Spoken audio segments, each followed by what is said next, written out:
ABC Sport, round 23 from the Docklands as we build our way through. We might just continue on that. Craig McRae speaking last night about what he thought of the Pies' performance. Yeah, we've got some work to do on our connection inside 50s. But again, it's hard. It's wet conditions, trying to kick it to contest, then try to get to forward 50 stoppages. I think we had 39 forward 50 stoppages or something like that. Kicked 3 points. So you've got to find other ways to score. That's the numbers, but we sit here, we didn't get the 4 points, but internally we know we're heading in the right direction. Is that encouraged after the past few weeks, the effort and the way you started, an encouraging sign for you? Yeah, I think so. I think, put the jumper on this week. There's a lot more pride in the way we went about it. Small margins, little moments, fighting right to the end when the scoreboard sort of got away from us a couple of times there. We found a way to get the scoreboard back closer. Internal belief that game was there for us to win, and numbers were suggesting that we dominant in clearance and all these other things. So, yeah, we didn't quite get the 4 points, but again, we leave here not with our tail between our legs. Are you buying that, Boomer? Are you seeing the signs for the Pies? I think when you're the best team in the competition, and they certainly were for the most part of the 2025 season, teams go to work on you. Now, I think, and I'm not on my own here because I watch a lot of the footy shows and I listen to what they say, and the experts, or so-called experts I should say, they score from there. They get hard forward. They use a forward handball. And I've just seen some pause vision where they might be creeping a little bit too far forward, and I think you can score on Collingwood going the other way. Now, there's that leg speed. And so the language we use is they're just cheating a little bit too much? I wouldn't call it cheating. Okay. I would say backing their player 1v3 to win it, and then get the ball forward, and then they go. And they go real hard. I think you can actually score against Collingwood if you can put enough pressure on the source, and that's right at the crunch time when that ball needs to be won. You can get them by doing exactly the same thing, but obviously you need to be a little bit more defensive than what they're doing right now. We'll refocus on the game right in front of us. The Western Bulldogs, who sit 9th on the AFL ladder, 13-8, taking on the West Coast Eagles, 1-20 on the season. No late changes. Riley Sanders for the Western Bulldogs is their sub. Jacob Newton, the debutant for the Eagles, is the sub for them. There is a bizarre quirk in this game, and as a native sandgroper, I'm well aware of it. Fremantle fans today, they'll feel a little bit dirty, forced to support the West Coast Eagles, because if their crosstown rivals can win, they will secure their finals position. So that's right, isn't it? If West Coast win today, that's a lock for Fremantle. Or the 8 will be done, won't it? Yep. The Bulldogs cannot get in. So, yes, that would be a little bit different for the Fremantle supporters sitting at home tonight. Or it won't be tonight, will it be this afternoon? 2 hours behind. Having some afternoon snacks. Probably a little bit of fruit, cup of tea, maybe a little cheesecake. And watching the West Coast Eagles and actually barracking for them today. Yeah, that'll be tough. That'll be a cheesecake won't taste quite as good. Some of the shining lights for West Coast, there haven't been a lot in this season, but Ruben Jimby, clearly pick 9 in the 2022 draft, has been a player that they've found as much as anything through his endeavour and the way that he fights down back for them. Well, he plays undersized, doesn't he? I've seen him a couple of times play on the big monsters of the big forwards. So it will be interesting to see who he goes tonight.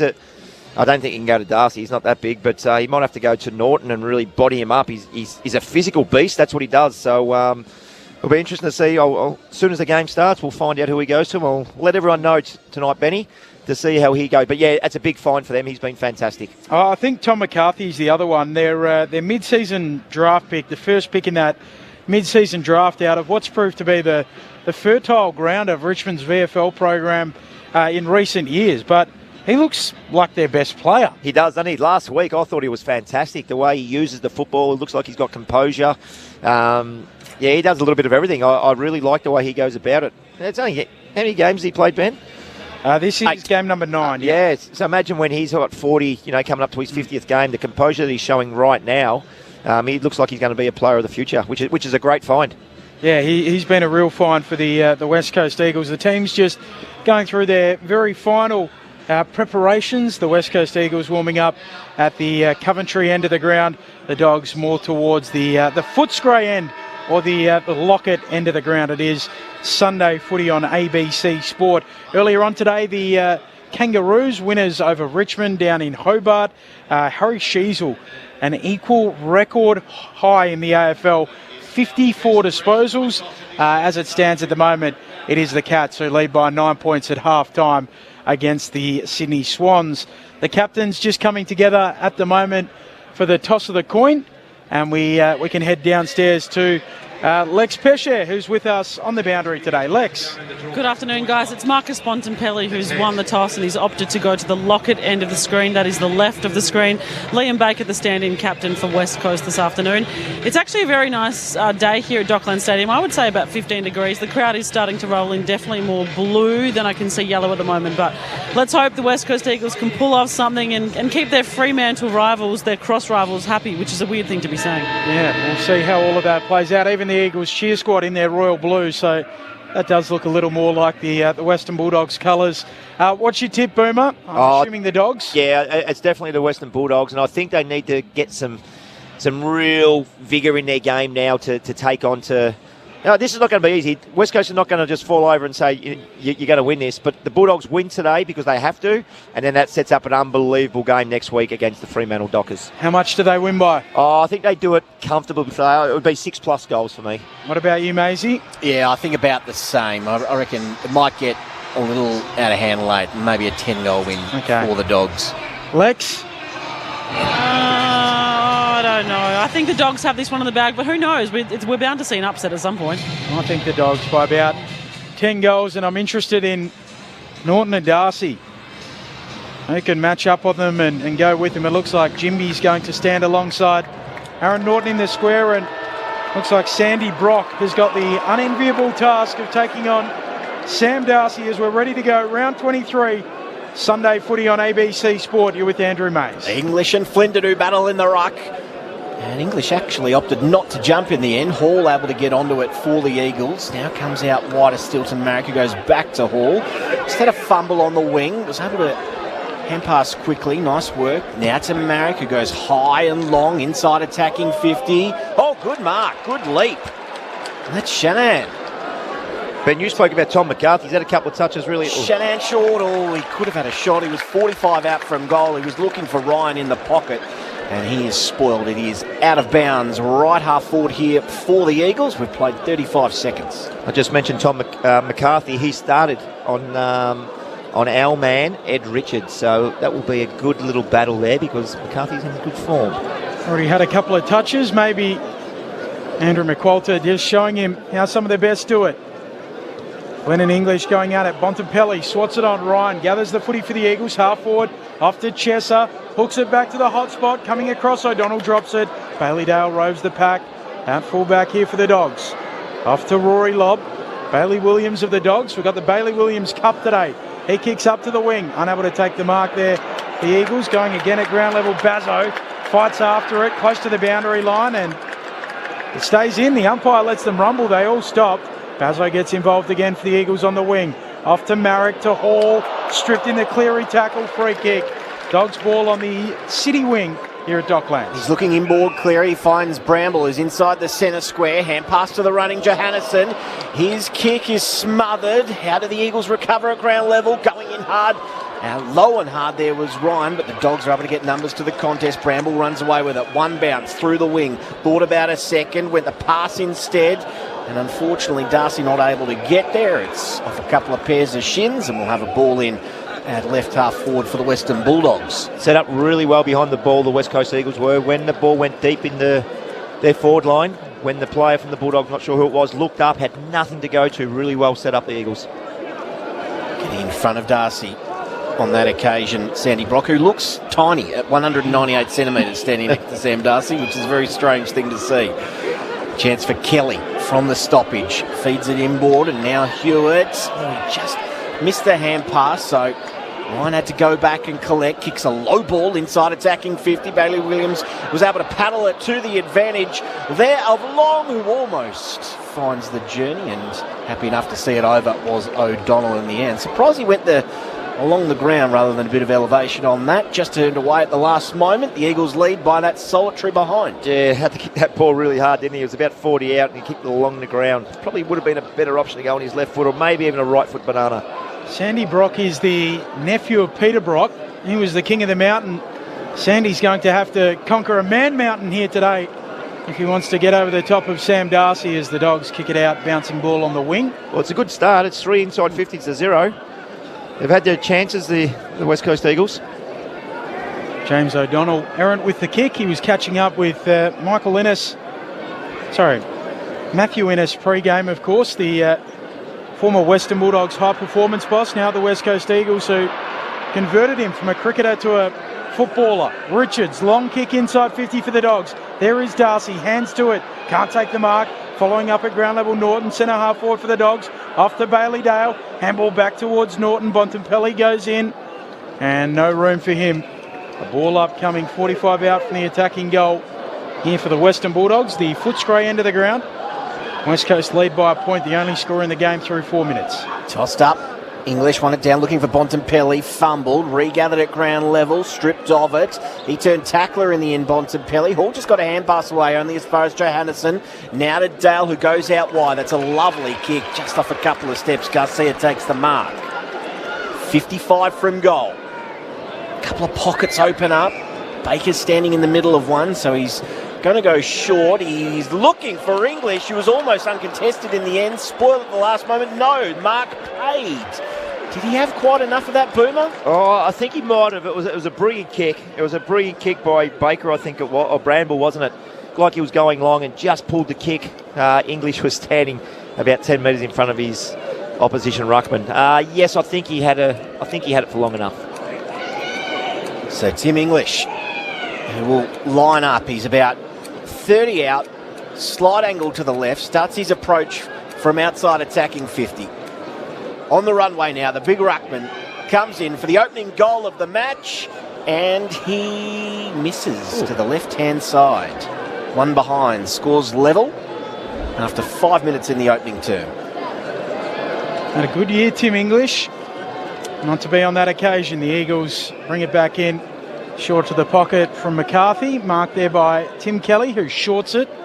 Away to Baker in game 150. 128 games for Richmond, a dual premiership player. He kicks up to Bailey J. Williams, who marks for the Eagles. Right there with him, the native sandgroper Jed bustling up. Are you going with that? Bailey J. Williams for the rest of the day, Benny? Yep. Bailey J. Williams kicks up towards half forward. Up they go. English slaps it down. The Eagles arrive. Flynn ends up picking it up. Gets a kick away. Inside 50. Bouncing ball. Johannesson can't trap it. Ryan taps it down. Hewitt flicks out a handball. Close to the boundary line. Chesser pulls his kick back. Richards scoops it up for the Dogs and clears with a kick. Up towards the wing. Darcy can't mark. He gathered at ground level though. Incredible athleticism for his size. Hand pass off to Kennedy, went to Davidson, high up towards the wing. Norton almost took the mark, spilled it at the last moment. It'll be a stoppage right on the AFL logo. I'll just take you back to that last kick from Chester. Really tight at the boundary. It's got to give it some air. You've got to allow the West Coast Eagles players to actually compete on that football. Tossed up. Richards bursts away from the stoppage on that left boot, inside attacking 50. About third in line, not taking the mark, and now Fraser a chance, although Baker was cleanest at ground level. Worked the 1-2, and then a lovely dummy. And then he sees his teammate, his former Richmond teammate, run off the bench, and Graham takes the mark. Brilliant football by Baker. That's just, that's pure instinctive football. Two Bakers out there today. Oscar and Liam on opposing sides, as well as the two Bailey Williams. Ryan on the wing. He retreats with his kick and is back to Bazzo. Boy out of Swan Districts. He'll kick around the dockside wing as long as he can, up to a contest. Up they go. O'Donnell from the back plucks it. Marks for the Dogs on the back flank. Third in line then. Yeah, retreats inside the defensive 50. Away to Bailey Dale. He pokes it short. With some force, and Bontempelli with the top knot takes the mark. Hand pass back to Dale, who spotted English at the last moment out wide. Hits him on the wing. Short pass by English to Liberatore. Man on over the top is Davidson. He finds him at left half forward. Now the entry inside attacking 50. It's a paddock for Darcy, and he takes the mark. Lovely work by the Western Bulldogs, and they find their spearhead 40 metres out, almost directly in front. So they just took the ball off the line there, the Western Bulldogs, on 3 different occasions. Stop, mark, turn, face the game, turn and kick. but every ball went on a 45-degree angle, and that kick was superb. Darcy read it really well. You're not stopping that, are you? He puts his arms up, about 9.5 foot, I reckon. 39 goals for the season. Sam Darcy starts his approach from inside the centre square. He'll kick from about 48. This one's straighter, and the opener. How many? Maybe is the question for Sam Darcy this afternoon. 1-1-7 the Western Bulldogs, one behind the West Coast, and we've played 13 minutes in the opening term. Sorry, did you say that was his 40th goal for the year? Yep. 40th goal. Does it get your All-Australian, Benny? 40 goals as a second tier. Cameron's obviously a lock for the... Yeah, I don't think so. We're going to put in there Jeremy Cameron, aren't we? Gunston's probably, on a half? Oh, wow. Spurted 60. Gee whiz, forgot about him. Norton's probably in there, but can we put Norton in there without Darcy? How many's Norton Boots kicked? all of his goals when he's got Darcy How many's Norton alongside him. kicked? 55. 55, yeah, well, that's probably convincing a little bit more, isn't it? But that was great play by the Western Bulldogs. That's their bread and butter there. They're not doing it by hands, they're doing it by elite kicking. They've got Bontempelli left footer, you got Richards left footer, Bailey Dale, who set that goal up off half back, just running, carrying. That's their DNA. English wins the tap down. Fling goes and gets it at ground level. Out to Hall, tackle to ground. Another ball up in the middle. Umpires Brown, Howard, Dorr and Heffernan in charge of this game today. Jack Howard out there in number 18, which he was presented by Ray Chamberlain, who took it off him for the AFLW. Barron kick for the Dogs. Inside attacking 50. At ground level, Jimby wins it. Kick smothered. Manages to get the handball away. Out to Owies. He'll send the Eagles out towards the city wing. Grips marks. Nothing he likes immediately. Veers around. Looks further afield. Up towards Shanahan. O'Donnell there with him. Juggles the mark. Just inside defensive 50 for the Dogs. That's two really good marks over the top. O'Donnell now. O'Donnell short and finds Richards still inside defensive 50. Switch of players on. Oh, it's a high ball. Probably didn't quite reach Baker, who should have given, wasn't paid the free kick against. Ripped his opponent off the footy. Umpire said play on, and Bontempelli kept on running. He takes two bounces through the wing. Thought about a third. He goes to third and puts the accelerator on. All the way to the top of the square. Norton's in pole position. Dives, drops a chest mark. Getting back there, McCarthy. Hand pass over the top. He's okay. Cripps back for support. And then a little wider still. And Davis has it. He goes out wide. And West Coast just able to pause here. Brockman has it. Goes further defensively to Cole. And Cole's kick is intercepted. A chance now for the Bulldogs. Croft inside attacking 50. Mark taken by Darcy. Not where you want to turn it over. Sam Darcy will have his second shot for goal, 45 out, almost directly in front again. What was your call, Maisie? How many could be the question?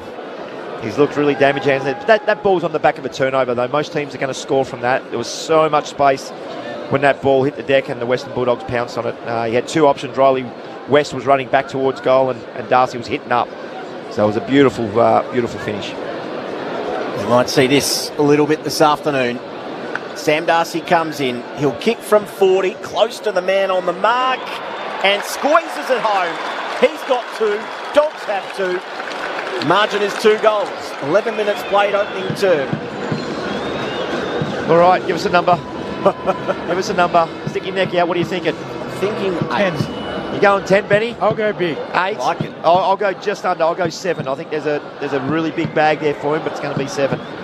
It's a great start, but there was so much to like about that play from the Western Bulldogs. I think it was, I'm not sure who kicked that in, but so many options going forward. As I said, Darcy hitting up at the football, which is the easiest kick in the game.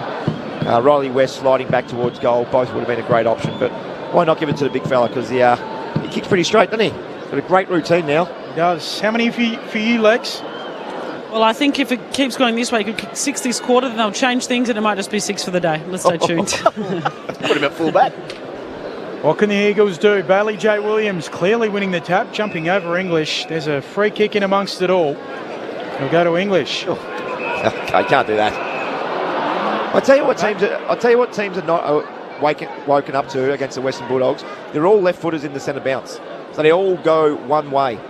Not a lot of left footers can kick on their right, unfortunately, but every team still overcommits on the right hand side. English kicks inside 50. Davidson shoves his man out of the way to mark. 45 out on a 45-degree angle. That was Tom Cole too. It was a little bit disappointing from an experienced player. That was really, really easy. Yeah, one of the 3 premiership players out there today for the West Coast Eagles. Did have it put to me earlier today that the West Coast Eagles this year have had 2 good games, then a really bad one. That's almost been the pattern. This is on track for the bad one.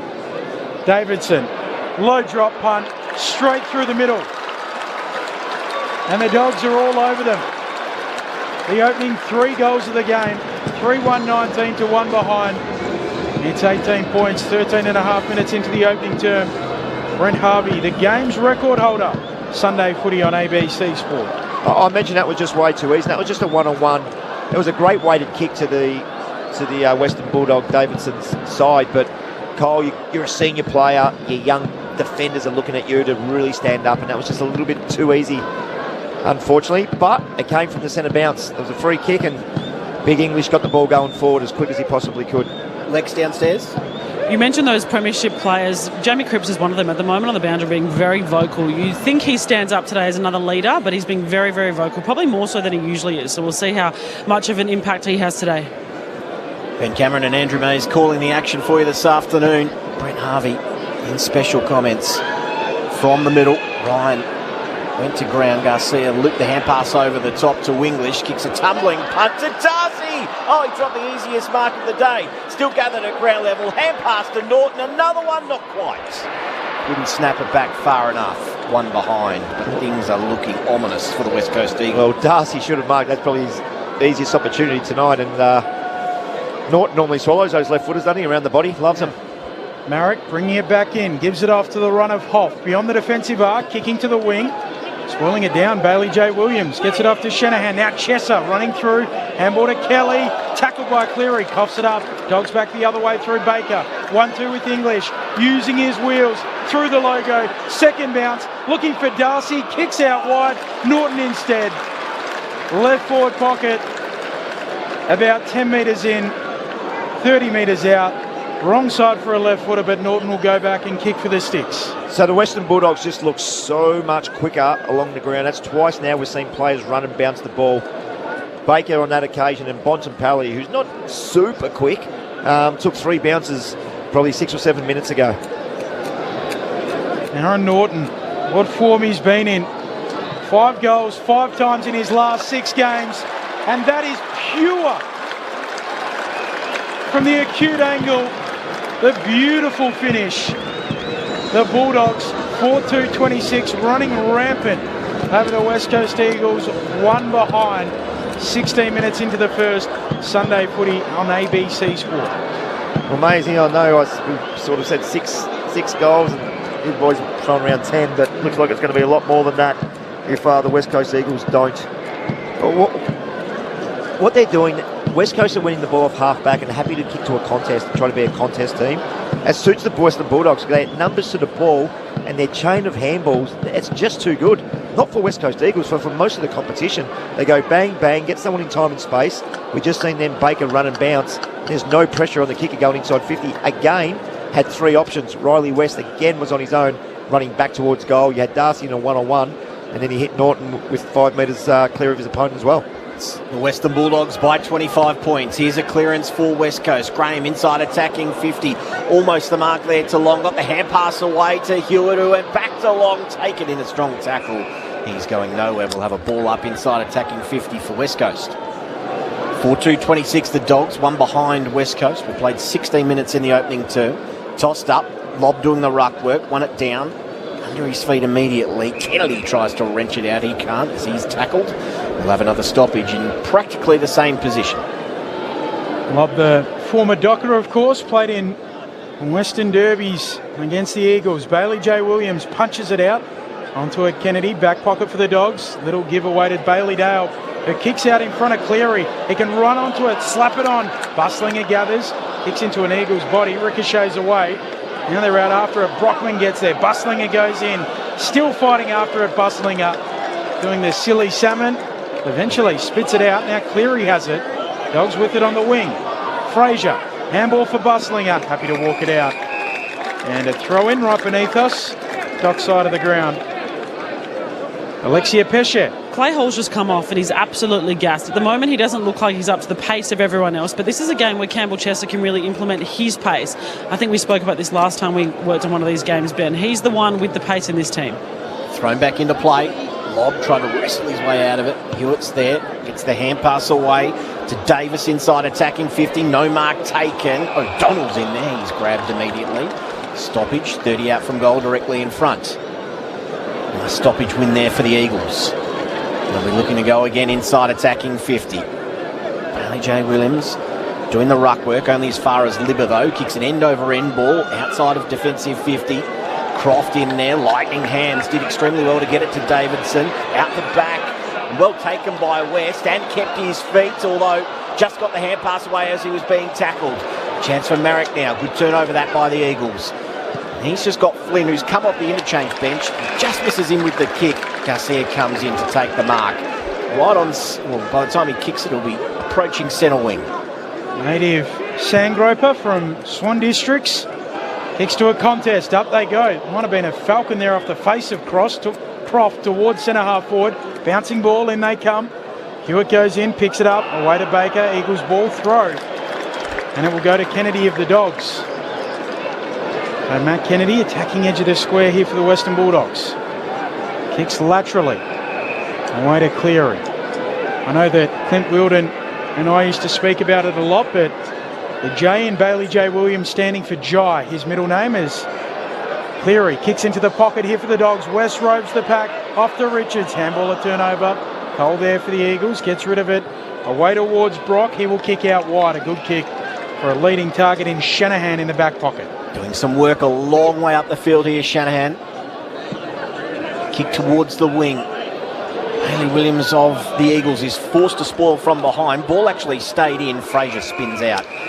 Courtesy of the Hewitt tackle. We'll have a throw in. I know it's not their style, but I'd love to see the West Coast Eagles just try something a little bit different every now and then. Take the ball off the line and stop kicking to a contest, because if you haven't got the big guys up forward, Western Bulldogs can do it. They got Norton, they got Darcy, they got Lobb.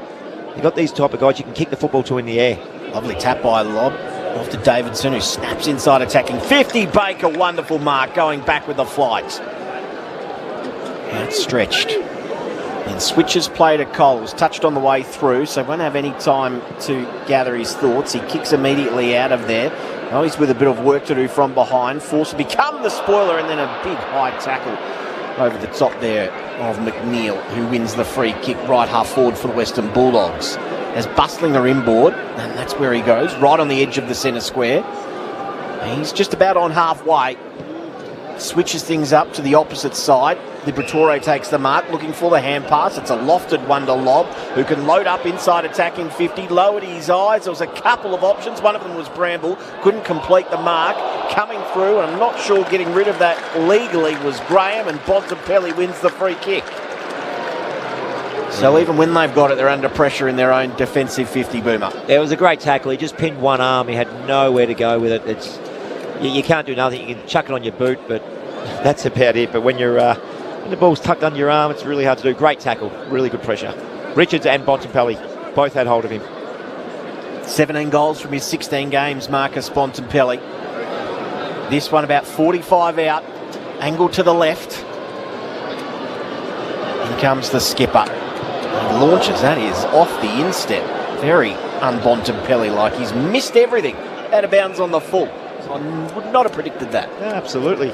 Distance shouldn't have been a problem. Looked like he hooked it going for a little bit of distance. There was a photo of Marcus Bontempelli doing some running at Eagles HQ in the summer that excited some Eagles fans as Cole kicks long up to the wing. English punches it away.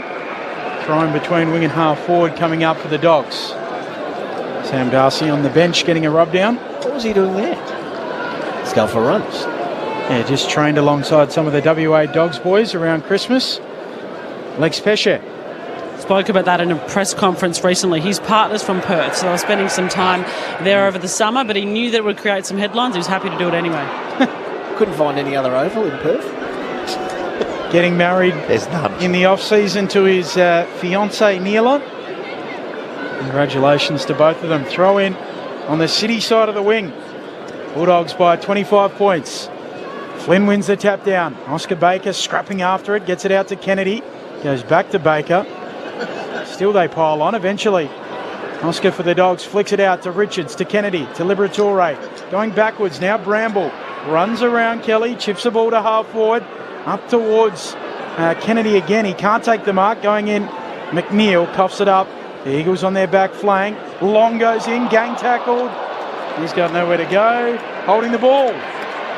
Ed Richards wraps him up and will get the free kick. The mark set, 47 out. Slight angle to the right. Yeah, he has a shot from out because he's got a great leg on him. A really interesting play then. When that ball was in dispute, West Coast Eagles had 2 forward of the ball. So the Western Bulldogs defenders got sucked into going to that contest as well, which they don't normally do, which was really strange. Looked up the field, West Coast 2 spare in the forward half. Richards trots in. A low bullet on goal. He hooks it left. Right. Here's the left footer. Misses to the right-hand side. Bulldogs lead by 26 points, 4-3-27 plays, 1 behind, 3.5 minutes away from quarter time.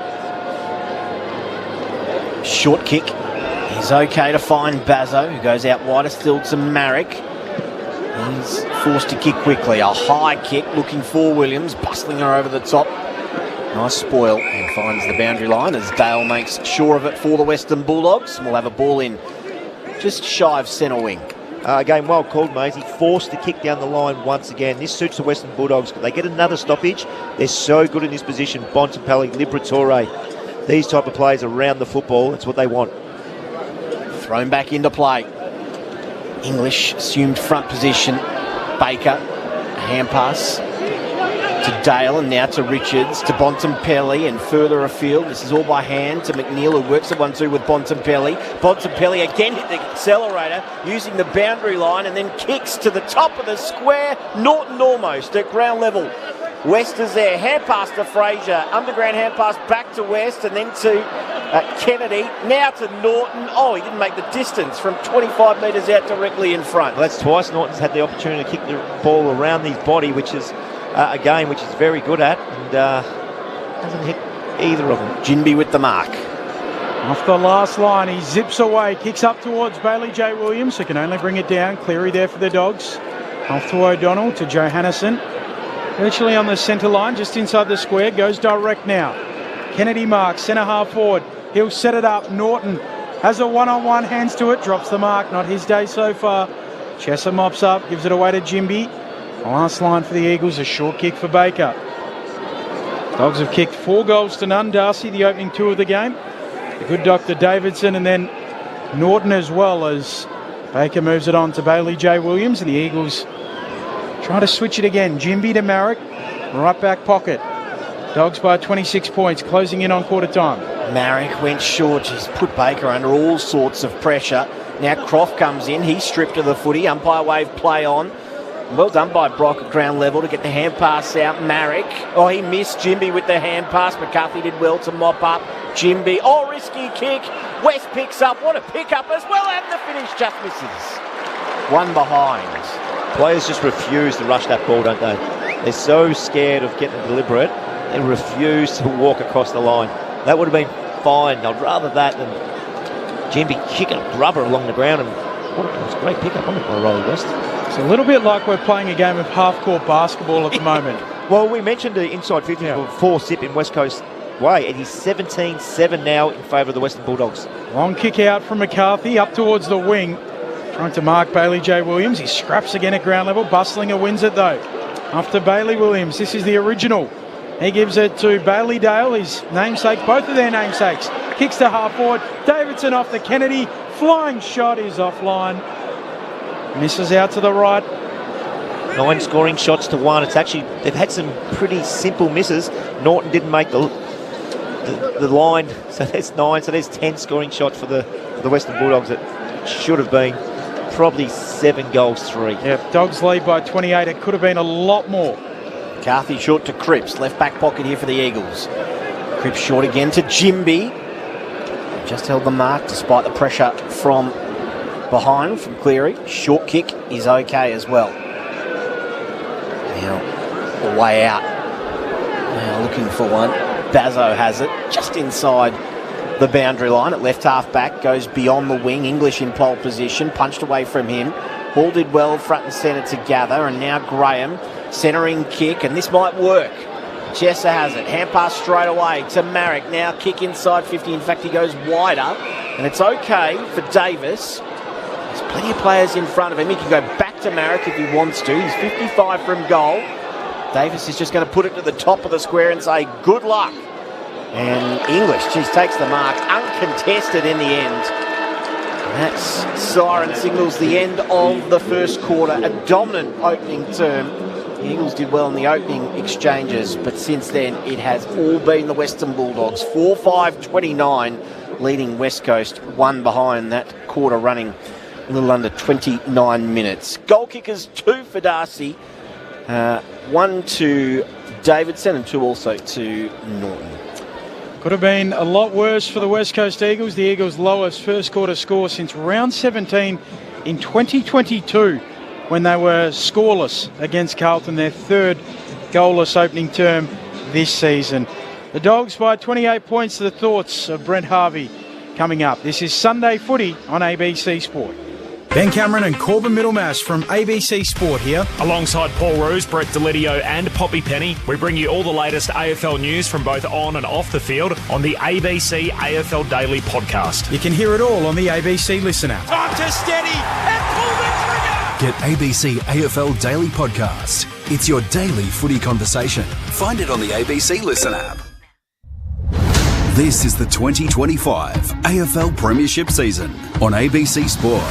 Short pass by English to Liberatore, man on over the top is Davidson. He finds him at left half forward. Now the entry inside attacking 50. Oh, it's a panic for Darcy, and he takes the mark. And that kick was superb. Darcy read it really well. You're not stopping that, are you? He puts his arms up. About 9.5 foot, I reckon. Kick from about 48. This one straight up, and the opener. How many? Maybe is the question for Sam Darcy this afternoon. Cole's kick is intercepted. A chance now for the Bulldogs. Dropped inside attacking 50. Mark taken by Darcy. Not where you want to turn it over. What was your call, Maisie? How many could be the question? Sam Darcy comes in. He'll kick from 40, close to the man on the mark, and squeezes it home. He's got 2. Dogs have 2. English kicks inside 50. Davidson shoves his man out of the way to mark. 45 out on a 45-degree angle. Did have it put to me earlier today that the West Coast Eagles this year have had 2 good games, then a really bad one. This is on track for the bad one. Davidson, low drop punt, straight through the middle. And the Dogs are all over them. Dogs back the other way through Baker. 1-2 with English, using his wheels through the logo. Second bounce, looking for Darcy, kicks out wide. Norton instead. Left forward pocket. Aaron Norton, what form he's been in. 5 goals, 5 times in his last 6 games. And that is pure from the acute angle. The beautiful finish. This is ABC Sports coverage of the AFL. On your radio. ABC Sport Digital. And on the ABC Listen app. Great to have you with us. Ben Cameron, Andrew Mays calling the action. Alexia Pesce on the boundary. And the game's record holder, Brent Harvey, is with you to tell you how it's all happened. Well, let's hope the next 3 quarters are not exactly the same as that. The Western Bulldogs, I'm glad I'm here watching them live. They still play that handball game where they can get the ball from inside contested to outside really quick by hand. And what I'm seeing today is some fleeted foot Bulldogs because they're running and bouncing. Bontempelli's done it twice. I think Baker was the other player. And they're inside 50s. They're opening the West Coast Eagles up. At one stage, I think it was 3 minutes in, the West Coast had 4 inside 50s to 0. Since then, it was 18-4 for the rest of the quarter. The Western Bulldogs absolutely dominated it. And the clearances at 11-6. This is why I'm saying the West Coast Eagles are happy to play a long down the line contested brand of football. Let's kick it long, get the ball to ground and get numbers there. Well, if you're playing against the Western Bulldogs, who are just as good, if not better, than any other team in that competition at doing that, then they win the football. They get the ball from inside to outside, like I just mentioned, and then they got the forward 50 injuries with Norton, who probably should have had a couple, Darcy's, who already got a couple, and the other player that looks really, really good down there is Riley West. He hasn't got his hands on the footy a lot. He's kicked 1 behind, but he looks like he's getting a lot of space. The West Coast Eagles, they need to change a few little things up. I don't know exactly what it is, because when you're not getting your hands on the football, it's bloody hard. But we spoke about McCarthy early in the game. He's had 9 disposals. He started really, really well. Bailey Dale off half-back. He sets up all the Western Bulldogs play. He's had 10 touches at 100% kicking efficiency. You can't let him have time and space. He's a good player. You've got to put some time and effort into him. So I'd like to see something different from the West Coast Eagles. Benny, don't know what it is, but they've got to change something up. They've got to come off the line. They can't keep kicking the ball to a contest and suiting the Western Bulldogs style of play. Yeah, that is. They need to get to Bailey Dale as a starting point. He might have 50 and go out very close to 100% disposal efficiency. We learnt last week from Bob Murphy that we knew he's a very good golfer. He plays off about 3, but Bob Murphy said whether it's cricket, table tennis, golf, he's a freak. Just very naturally gifted when it comes to certain skills in different sports. The Cats lead by 27 points late in the third quarter against Sydney. Earlier on today, it was North by 48 points over Richmond, and Harry Sheasel, 54 disposals, which was an equal AFL record with Tom Mitchell. So well done to Harry Sheasel. Jeremy Cameron goalless at the SCG as well, so still on 79 goals, and 100 looks a long, long way away. Yes or no? Now. Does he get it? No. No? I don't think he gets it. No. No, what's he need? 21, 1 game to go plus finals? Yeah, not a chance. And finals, just defensive game, isn't it? Yeah. You don't kick 6 and 7s in finals unless you're Gary Ablett. I don't think he'll do that, and I think that makes it really tough. Bounce back in the middle. Flynn and English. Up they go, both with hands on it. Bontempelli, rocket handball away to Richards. Rushes a kick, turns it over. Baker marks, centre half back for the Eagles. Kicks out wide.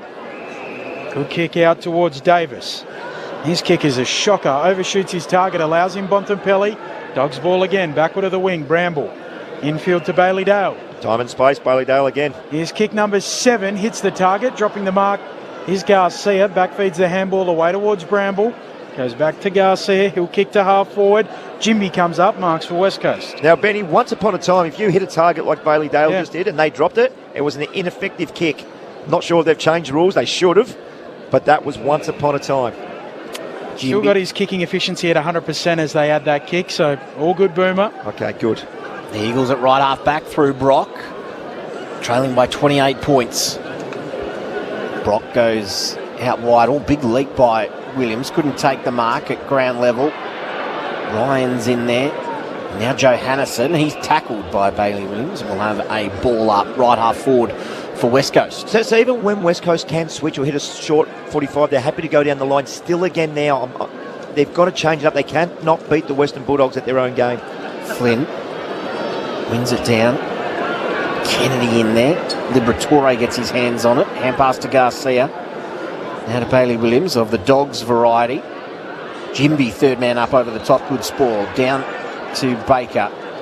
Goes now to Hall and Kelly, who kicks inside attacking 50. English is getting back there. Was the defensive cover. Good spoil into the path of Dale, who's taken in a strong tackle. Umpire let them go a long time and ball spilt free. Now it's going to be a stoppage inside attacking 50 for West Coast as Johannison doesn't let Kelly go anywhere. Tried to kick it while he was laying on the ground there, Bailey Dale. It might be his first ineffective kick. Flynn taps it down. Oh, he's running by. Pulls the trigger from the pocket. Hooks it across the face. Out of bounds on the full. O'Donnell to take the free kick. Shorts it to Cleary. Dogs inside the defensive 50. That's a disappointing finish by a really good player in Owies. Cleary shorts it to Rory Lobb. He pulls his kick back on the 45 towards Croft, the debutant. Couple of fumbles. Turns tackler. Fighting after it. Holding gives away a free kick. Derek Hall, the son of Derek Hall, Clay Hall to get the free kick. I was about to say two sons of guns going at it there. Son of Matthew and the son of Derek. As Clay Hall kicks inside 50, juggling the mark. It's taken. Flynn comes down with it after a couple of bites and will have it 25 out, slight angle to the left. Yeah, good on the big fella. Really stretching English, running forward on him and making sure that he come down and defend for once, because English did that to him in the first quarter. So well done, Flynn. 3 years at the GWS Giants, into his second season at the West Coast Eagles.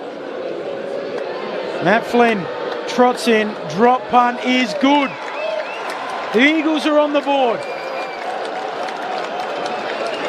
It's the scoring end. The Lockett end of the ground, 4-5-29, plays 1-1-7. All the goals being kicked down there, Benny. The Dogs lead by 22 points, 3.5 minutes into the second term. Strong wind with the roof closed, absolutely. That was fantastic work by the big ruckman. I seen him running forward. West Coast got the free kick and he really challenged English to get there, and Bailey Dale probably should have made a better effort than that, but went for the ball, and it was a good mark by Flynn, a little one-handed tap and then a two-handed grab straight after it. And a good finish for a big fella. He ran underneath it, didn't he? He did, Bailey Dale, yeah. Yeah. In between two, Bailey Dale and Big English. So I think a huge sigh of relief for West Coast fans as they get on the board. 1-1-7 plays 4-5-29, 4 played second term. Free kick from the centre bounce. English takes it anyway, kicks off his left, inside 50. Marek there for the Eagles. He's able to mop up, turns, spins, kicks high around the boundary. It's going to go straight back to English, who takes the mark. He goes by hand. Now to Bailey Williams, kicks inside, looking for Norton, couldn't take the mark. Front and centre, the man who's 208 centimetres. Got it to Bontempelli. Now off to Fraser. Immediate reply. To go. We'll have to wait and see. He thinks he's got it. Umpire says goal. No one is sure. So Fraser has his first of the afternoon. Immediate reply there for the Western Bulldogs. They move to 5-5-35. West Coast 1-1-7 after 5 minutes in the second term. This is Sunday Footy on ABC Sport. Yeah, well, when that ball came in, it was panic football from the West Coast Eagles. Booted it out. Big Tim English stands his ground. But what he done, he gave a handball straight away, which made the ball live. Bulldogs get the football, lower their eyes. 1, 2, 3, 4 handballs, find the spare off the back of the stoppage, and a goal. And it was a nice finish in the end because they had to bring it right around his body. So really good play by the Western Bulldogs. I love the way they put speed on the ball. They're playing this game on their terms. First goal today at the Coventry end of the ground. Bont away to Baby Bont, and then the goal. English jumps early, Flynn stays down, double palms it down, but straight to Bontempelli. Gives it to Kennedy. Twirls and kicks to half forward for the Dogs. Oh, Croft. Wow. Plucks it. Big pack mark for the son of the gun. Richards is not too impressed with it because he's put his knee straight into the ribs of Ed Richards. He's standing there on all fours at the minute, trying to suck in the big ones, but what a grab. That's a beautiful grab, isn't it? Yeah, that was a towering pack mark. Strong. Just what the Dogs need. They really lack for tall forwards. Tall forwards who can take big pack marks. Pick 15 after the Dogs match Sydney's bid. Boot to ball from 53. The kick is marked on the line. Norton, what are you doing? He's pinched it on the line. The Bulldog players are still going to Croft, but unfortunately it won't be his first goal. Norton, have a good look at yourself, son. Aaron Norton has marked it on the goal line. If Brent Harvey's criticising you, you know you've done something wrong. Norton he's kicked it straight through the box. He's kicked it straight through the box. I love that. Norton drills it. And it is 34 points, 6-5-41, plays 1-1-7. 7 minutes into the second. Sunday Footy on ABC Sport. It was a good grab by Norton on the line, a little contested grab, but to be fair to Norton, I think you've got to go for it because I don't think it was going to sail through. Would have been touched by a West Coast player, potentially. Just needed another 30 centimetres on it. It was a good grab in the end by Norton. Got to go for those ones. I was just being silly. He's played a bit of everything. Croft, half-back, wing. Yep. He's another one who's so athletic. 201 centimetres now. I think the crowd wanted to say it's going over the line, but crowd's just seen the reaction. They were trying to influence there. I think the umpires to say it was a goal for Croft for his first, but he'll have to wait a little bit longer. Norton's having a laugh about it as well. English with the tap. Richards almost onto it. Kelly backtracking. Liberatore blind hand pass to Bontempelli, who just slaps it forward inside attacking 50. Darcy off to Liberatore, the man who signed and off. Oh, again. Got it again. Norton won't be marking this one on the line, that's for sure. Across the face of goal, and Croft leaps high for his second grab in as many minutes. Yeah, he looks lively, doesn't he? He can jump, the kid. I did say to Ben pre-match before we came on air, just it's an interesting time to debut him. But goodness me, he's showing a few signs, Jordan Croft. This for his first goal. Take 2, and he's got it. Get around him, boys. Get around him. Especially you, Aaron Norton. They come from everywhere to celebrate the son of a gun. He's on the board. And the Western Bulldogs are pulling away 7-5-47. Place 117. Margin already 40 points. We played 8.5 minutes in the second quarter. Again, on the back of a centre bounce clearance, English, given the first Western Bulldogs' first use. But I want to come back to the mark because he had a player coming back with the flight of the ball. Never a great spot for either player to be in, but he'd launched at the ball. Leg was up to protect himself, jumped high, really good, and in the end it was a classy finish because he went on his left foot pretty close to goal. It was only 6 or 7 metres out, but that's a love. We've got the privilege of having the replay in front of us, and a beautiful grab. Nice to see his dad on the big screen too, enjoying it. 186 games for the Western Bulldogs. Matthew Croft. Flynn wins the tap down away to Ryan, who steps around English. Now darts past him, kicks the Eagles inside attacking 50. Up they go, and the mark is taken by Shanahan. Leading up, he's got it 40 out, slight angle to the left. That's a good grab as well for a young fella. That's really launched at the football. It's good seeing young key forwards who've got a bit of size about them run and launch at the ball. Looked a really good player through the start of his career, playing his eighth game. Very early in the piece, isn't it? Yeah, 9 contested marks, 9 goals over his first 7 games. The 9th teenager ever to do that. Drop punt here from 45. He's out to the right, coming back, not enough. Misses out that side. Western Bulldogs lead by 39 points, 7-5-47 plays at 1-8, 10 minutes into the second term. Dogs come in quickly, and now Dale switches things up. It's a dangerous kick. He's kicked it straight to Brockman. Well, he's definitely not 100% efficiency right now, Benny. 50 out from goal, and unselfishly Brockman. That was an excellent kick to Owies, who marks 30 out directly in front. Dropped to 87%. That was a really bizarre... Not so much the kick, because I think the kick was there, but the option that he took across face of goal, and the West Coast player was just popped up out of nowhere, and it was an easy mark in the end. Well done by Brockman to hand it off quickly as well to Owies, who's usually pretty reliable with his set shots. The former Blue lines up. He'll kick from 35 directly in front, and he nails it. And the West Coast have their second. 7-5-47, the Western Bulldogs. West Coast 2-2-14. 11 played second quarter. Let's head downstairs and Lex. A huge smile and a round of applause for Jordan Croft as he made his way to the bench after his first goal, and some Croft fans in the stands, it seems. What are we going to call him? The pack raider or something like that? See if that sticks, Benny. You can call him that during the commentary, Ben. See if that sticks. We'll see how we go. But yeah, I just mentioned bizarre choice of kicking selection, Maisie, from our man Bailey Day, who was at 100%, gone now to 89, I should say, not 87, 89%. Brockman intercept mark, and just a nice little chip kick over to Owies with a beautiful finish from about 35 directly in front. Small forward should be finishing them ones every day of the week. Back in the middle, Flynn palms it down out towards Hall, standing up in the Richards tackle. We'll do it again. Brendan from Hobart says Ross Lyon would be happy with another father-son product. Looking all right. Don't ask the Saints. Winning it down English. Straight towards Fraser, who's pinged holding the ball. Good tackle from Jack Graham, the man they call Fridge. Gives it off to Kelly. Snaps inside 50. Oh, he can't take the mark. Lob goes after it at ground level. Oh, he piles in again. All upcoming. 45 out from the attacking goal here for the Eagles. Dogs lead by 33. Kicked 7 of their first 8 goals. The Eagles with the last. Cats by over 5 goals at the start of the last term at the SCG, so you think they'll probably bank the 4 points this afternoon from the stoppage.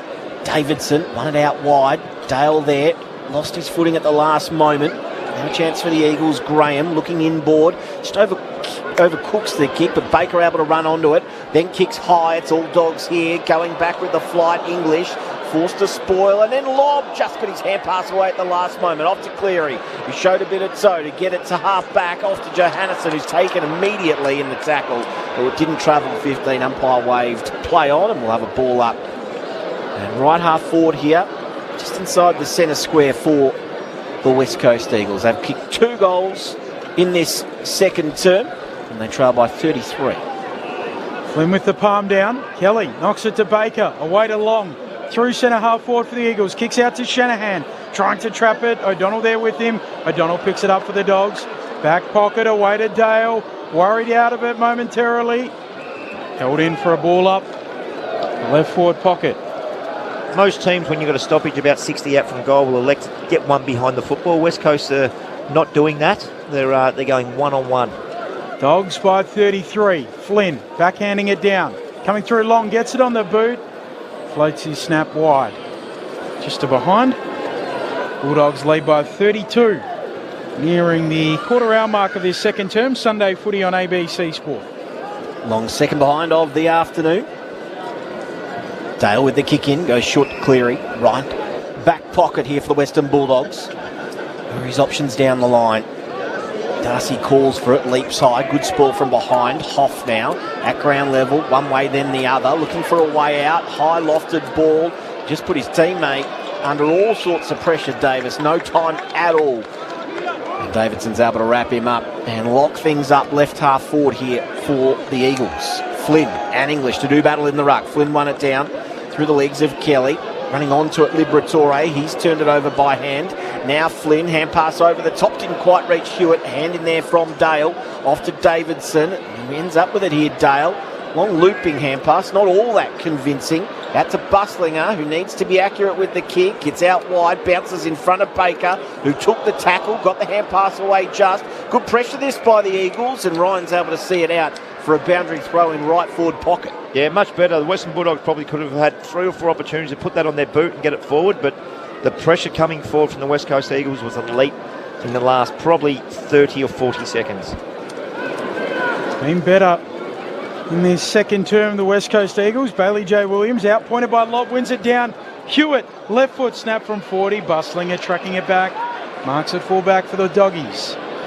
Kicks out wide to the run of Johannesson. Another native Sandgroper playing for the Dogs. Pokes it on short to Fraser. Fraser will kick up towards the wing. A contest over the head of Darcy, out the back. Off gathers for West Coast. Handball to the logo. Off to Kelly, to Hall. Handball out wide for Brock. Paddles to his own advantage. Keeps it moving forward. Davis. Away to Graham. Now the Eagles inside 50. Oh, he's a fumble. Allows the Dogs to just settle. Kicks inside 50. A bullet onto the chest there of Hewitt. He marks 40 out, slight angle to the left. A good recovery from Owies. Yeah, it's a really good play by the West Coast Eagles. A couple of times now Darcy's gone for the football, and the West Coast defenders, where we got down there, Brock has been taking his body so he can't actually run and jump fully stretch at the football, and that was a great kick by Owies. A little fumble, but a great little kick inside and put the player in a great position to kick a goal here. Elijah Hewitt. He looks it hard. Can't miss him. When you're a forward, a medium forward, small forward, and you only get limited opportunities per game, you've got to grab him. If you have 2 shots that are easy shots, you've got to knock him over. Just snuck it through for a behind in the end. The Dogs lead by 31. The Eagles have been better in this second term. Long kick out of defence. They're out here, the Western Bulldogs. Bailey Williams has it on the wing. Short kick is okay to Baker. He wants to turn and go quickly. Looking for an option inside. It was Kennedy. He goes longer still to Darcy. Didn't quite reach him. Punched away in front. Crossed onto it. How's that for Nimble? And then kicks it to Davidson, who kicks his second from the top of the square. How about the row from the 201 centimetre debutant? 201 centimetres. He's a tall man and looked like he was about 5'8" the way he was able to very gather nimble, there. Very nimble. He can do it in the air. Clearly, we've seen 2 really strong marks. And you called that well, Maisie, because he just gathered the football with a lot of composure. Probably could have blazed and had a shot, but seeing Davidson at the top of the goal square by himself, he could play on and slot the Western Bulldogs' 8th goal for the game. 8-5-53 placed 2-4-16, 18 gone, second quarter. A little bit easy there because the transition from defensive 50 inside 50 was too easy for the Western Bulldogs. West Coast Eagles have been playing the game on their terms for the last 4 or 5 minutes, had a lot of inside 50s, a lot of opportunities. They miss a shot on goal. Western Bulldogs transition to full length of the ground. West Coast don't touch it, put speed on the ball, goal to the Western Bulldogs. Already 3 multiple goal kickers for the Dogs today. Darcy, Norton, and now Davidson. There's an off-ball free kick. Kennedy. Nobody knows what's happening. It'll come back to Kennedy. So Kennedy in the middle of the ground. Shanks his kick inside 50. It might work out. It was touched. Frazier gets rid of it to Garcia, to Liberatore. Kick inside 50. Gathered by McNeil. Handball away to Bailey Williams. He'll snap on goal and miss. Way to the right, overcooks it on the left. The MRO is in now. Ollie Wines has received a 3-match suspension. Rough conduct on Cooper Lord. Careless conduct, severe impact and high contact. So he'll miss the farewell game for his great mate Travis Boak, and will also miss the start of next year. Alex Davies, a 1-match ban for rough conduct on Ryan Angwin. The Eagles have coughed it up. It's all the Dogs. West picks it up. He's Croft again. Wheels in and kicks the goal. He's kicked 2 and given away 2. He's everywhere. What a debut. The Dogs by 44, 9-6-60, plays 2-4-16. 20 minutes into the second. Brent Harvey, Sunday footy on ABC Sport. Well, I'm going to go there again. Unfortunately, Tom Cole had concrete boots on, didn't move his feet when he handballed the ball to his West Coast player. Just a basic fundamental, put the ball in front where he can run onto it, put it behind him. Marrick, I think it was, dropped the ball, and the Western Bulldogs raffle it off. Riley West pick it up, could have kicked it yourself, unselfish, give Croft his second goal. And I bet you the defenders were rapt that was his second goal because they were spent. They would have had to run full length of the ground to rub his head again. So well done to Croft, 2 goals on debut. 2 in this second term for the man playing his first match. Kennedy from the middle, missed Bontempelli with the hand pass. Bontempelli goes back at ground level. Well done by Graham. Graham over the footy. It's ripped clean there by Chesser. High kick inside, attacking 50. Cripps tried to get position. Almost did the roving in the end. Did the tackling. Bramble just got the hand pass away to Buslinger, who ends up with the footy, although just spilt it at the last moment. Brockman's in there, who centres things up looking for Owies. He's matched against Lobb. That was no match in the air. And Lobb takes the easy mark. Yeah, as a small forward, you'd rather that be a little torpedo along the ground, something completely different, not give Lobb the advantage. Kicks to Baker, who wants to keep on going. He goes to Richards, who takes a bounce. Long kick, Croft again. Didn't quite take the mark on this occasion. Hoff. Croft just pushes him off the footy. Oh, he's growing in confidence, and he's pushed off the footy. Didn't get his boot to ball. Now Marrick, hand pass out wide, might be out of bounds. It is. And West was there to see it over for a boundary throw-in right at the top of 50. 60 plays 16. It's a 44-point margin. 21 played second term. Croft and Darcy for the next 15 years looks pretty menacing. I'm going to call it earlier. It might not be a big call because he was a first-round draft pick, but they've found a player here. I think he's going to be You're right, Benny. Them two combining for the next 15 years is going to be pretty good for the Western Bulldogs. Bailey J. Williams takes it out of the ruck, tumbles it to the wing. O'Donnell marks for the Dogs. Switches all the way back to centre half back, and Cleary. Cleary looks out towards the wing. Bontempelli. He just worked super hard then. Ran 80 metres to receive that football. That's why he's an absolute elite player of the competition for a long time. Dogs by 44 and probably in third gear, overshoots the kick. Mark taken for the Eagles by Cole. Quickly goes back the other way down the city wing. He's looking for a way out, Ryan. He goes long. That's a lovely kick, wow. Penetrating all the way to Brockman, who marks inside, attacking 50. He's about 5 metres inside the boundary line and says, I'll have a crack as the numbers get back for the Western Bulldogs. How's the delivery from Liam Ryan? Still has all of that class. It was just a bullet, wasn't it? It was a 45-metre kick that didn't go any higher than head height and landed between 2 Western Bulldogs players. Onto the chest of Brockman, who comes in. Slow approach. Will kick from about 45. 5 metres inside the boundary. Right forward pocket. He strikes it. It's near side. And sneaks in for one behind. 2 goals, 5-17, West Coast. 9-6-60, the Western Bulldogs. 23 played in the second quarter. On the kick in, short by Bramble. Off to Richards, who kicks out to the back flank. Bustlinger or Baker, take your pick. Oscar Baker bending over. Can't quite run it in. So I wouldn't see, coming. We're speaking about Croft earlier. I wouldn't see him putting on way too much weight. His advantage right now is his agility. He's 201 centimetres, but he's pretty lean. I love players that can run, jump like that. When they put on too much weight, they lose a little bit of that agility. Flynn hooks it down. Liam Baker bursting towards the footy for the Eagles. Pinched though by Garcia, tackled. Caught by Graham holding the ball. Took slightly too long. It's a little bit un-Western Bulldogs like. They give that first option. He had one, missed it, had two, missed it. Tried to take on the third, but got caught with the football. Graham on the wing for the Eagles. Driving ball inside 50. Bustlinger down there. In front of him, Shanahan drops the mark. And it won't go anywhere. Ball up left forward pocket for the Eagles. Dogs by 43, 9-6 plays 2-5. 5 minutes away from halftime. Flynn, right down on as far as Richards though, sneaks the kick out of the pack, gained about 15 or 20 metres. Fraser with an interesting hand pass back to Liberatore, who kicks towards the wing. Norton there, front and centre. Darcy did the roving, kicks to space. This is a foot race. Riley West put his head over the footy, just able to weasel his way free. Was he held without it? Pulled it in. Umpires circling. Is it holding the ball? No, he lets things go. Spills out eventually. Numbers forward here for the Western Bulldogs, although well done by Baker. Hand pass out wide to Chesser. Now a looping hand pass puts Baker under a little bit of pressure. Graham, tackle on Davidson, who didn't really make an attempt to get rid of it. We'll have a ball up right half forward here for the Western Bulldogs. You might have heard me chuckling there when Darcy got the front and centre. It was like a 5'6" rover doing it, but he's 700 centimetres. Geelong lead by 33 points late in their game against Sydney. Cripps with the clearance for the Eagles. Lobb fumbles it, goes back and gets it. Bracketed by a few Eagles, and Bailey J. Williams takes him down. Whacks him too. Still got hold of Bailey J. Williams. Not happy with each other, the pair there. Ball up on the wing. Umpire puts it aloft.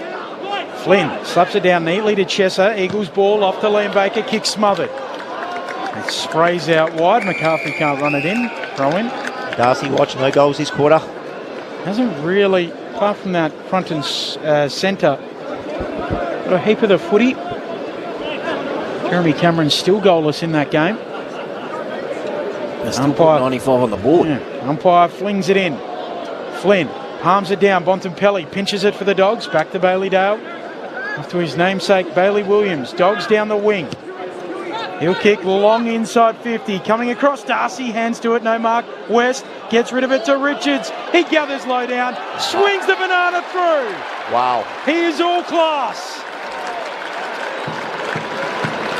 It might have been a little bit of an offload from Riley West, but they won't bring it back now.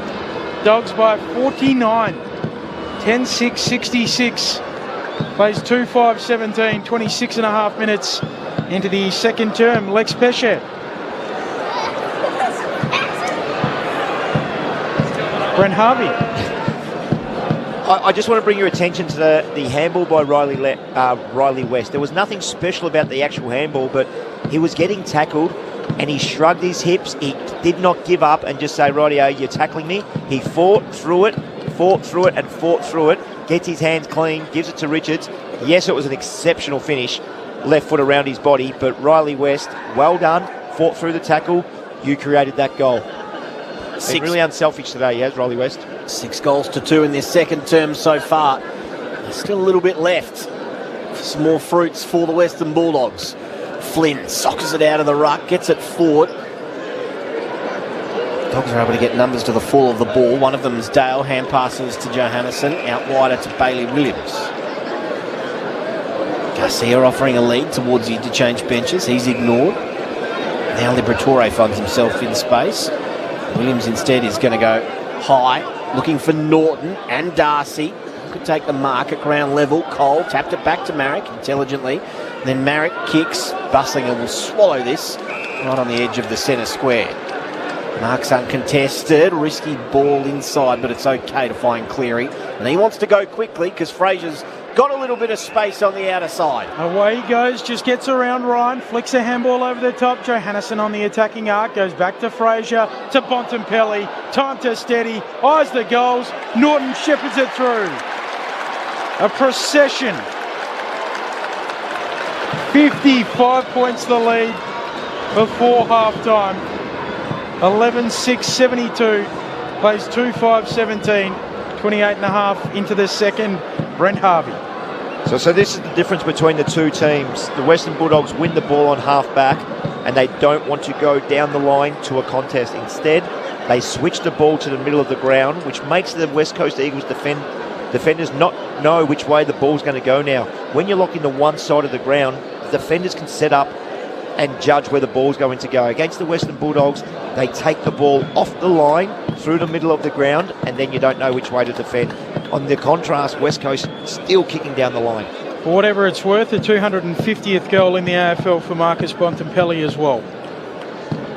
How many games? 257th today. And on cue he has it as well. Another clearance, kicks inside, attacking 50. High ball, well marked by Cole. Bit of confusion as to whether it was actually touched or not. And the umpire didn't play his whistle, I don't think, did he? No. His whistle, sorry. It was a late call. Cole goes out wide to right half back. Mark taken by Marrick. This is just where they've been slow and stagnant a little. This will go down the line. This is what they do. Marrick short to Cole, or over kicked it, and then it's intercepted by Baker, who kicks long inside, attacking 50. Norton going back with the flight, and Darcy almost 2 in 2 weeks. West Coast get numbers to the fall of the ball. Jimby able to take a little bit of time, has a bounce, and then puts his teammate Chesser under all sorts of pressure. Ball not free. We'll have a ball in 60 around from the Western Bulldogs goal. And the reason why he couldn't kick that ball is because the Western Bulldogs had Bailey Dale down the line in a really proactive position. So they had a +1, just a visual +1. It was a great chase by young Croft, put pressure on the player. In the umpires just waiting a long time for the rucks to make their way over, and then eventually they stop everything because Aaron Norton has a blood rule. Upped an errant elbow from Darcy. Yeah, it was an elbow or a hip. Either way, they're both sharp. It was a hip, on his little hip bone there. So the sweatband offering no protection for Aaron Norton. Trudges off. Blew him up, get him back out there. Breaks into a trot at the end. Hopefully he's A-OK. Doc Zimmerman comes in to inspect the damage. Umpire flings it back in. English and Flynn. Flynn brings it to the front, onto it McCarthy, tackled there by Richards. Riding him like a backpack there. Dogs by 55 points. Punching it on is Flynn. Onto it though, Dale for the Dogs. Kicks it back towards the hot spot. Pack forms out the back. Brock gathers, gets rid of it to Marrick. Off towards Hoff, who's under pressure. Now Darcy's there. Wins it for the Dogs. Off to West. It'll come back. Free kick will go the way of the Eagles. So West Coast to have it in their back pocket. He's holding the man, I think, on Baker. Yep. He's held on to him for a little bit too long once he disposed of the ball. Free kick for Davis, who goes long from the right back pocket. And in the contest there, Bontempelli. Front and centre, read it absolutely beautifully. Kick inboard is good to Dale. Dale can keep on going here, he does. Pulls the trigger pretty quickly. English over his head, forced to spoil. Darcy will try and claim the mark. Umpire wasn't having anything of it. Kick is turned over, coming out of defence, and Johannesson chimes in to take the mark. 47 out directly in front. Yeah, it was well read, wasn't it, by Johannesson? Just on his toes. Quick kick from the West Coast player because the pressure was so good from the Western Bulldogs. And this is what happens. You get repeat inside 50, and this one's from about 45 out, so you end up having a shot. Carthy just need a little bit more penetration on that one. But Johannesson gifted this opportunity. He'll have to kick from outside 50. It'll take his best. On the run, you'd back him. What about the set shot from 51? Does it have the journey? It does, but it's away to the left-hand side for one behind. 11-7-73. Plays 2-5-17. 32 played in the second quarter. So goalless opening term for the Eagles as the Dogs booted 4. Kicked the first of their second term, the Eagles. The Dogs have kicked 7 of the last 8. McCarthy brings it in, turns it over, straight to Johannesson. 70 out, sets it up towards Darcy, no! Drops it, siren sounds. Into the second quarter, the goal kickers for the Dogs as they lead by 56 points at halftime. 11-7, 73 plays, 2-5-17. 2 to Darcy, 2 to Croft, 2 to Norton, 2 to Davidson, and then singles, Fraser, Richards, Bontempelli. The Eagles, it's easy, only 2, Brockman and Flynn. Brent Harvey, what did you make of that opening half of football? Yeah, well, the Western Bulldogs are clearly on top of this game, not only because the inside 50s say 34-19, but the type of inside 50s that the Western Bulldogs are getting. They're bringing the ball back through the middle of the ground, and the ground is opening up. So Darcy, Norton, Riley West, these type of forwards, Croft, who's hit the scoreboard twice in that quarter, can go either way. Whereas the West Coast Eagles are stuck on one side of the ground and keep kicking down the line to a contest. But the Western Bulldogs they're too good. They outnumber it. What the West Coast Eagles are trying to do is kick the ball down the line and try to outnumber the Western Bulldogs, but they're not doing it. The Western Bulldogs are either equaling the numbers and then get the ball so quickly from inside to outside, and then there's got no pressure. Bailey Dale's had 20 disposals, 13 of them being kicks, and 12 of them hit a target. So they're dangerous. I'd love to see the footy gods come and reward Riley West. I think he's had a fantastic half. Hasn't hit the scoreboard, but he's been really unselfish. Probably could have kicked 2 or 3 himself. But clearly the game is played on the Western Bulldogs' terms, and the speed on ball, which I'm really impressed with. They're never happy to go over the man on the mark and kick the ball over his hands. They're happy to shift the ball off the line. They're happy to give a handball receive, put speed on the ball, drop their eyes, and keep doing that all the way up the ground.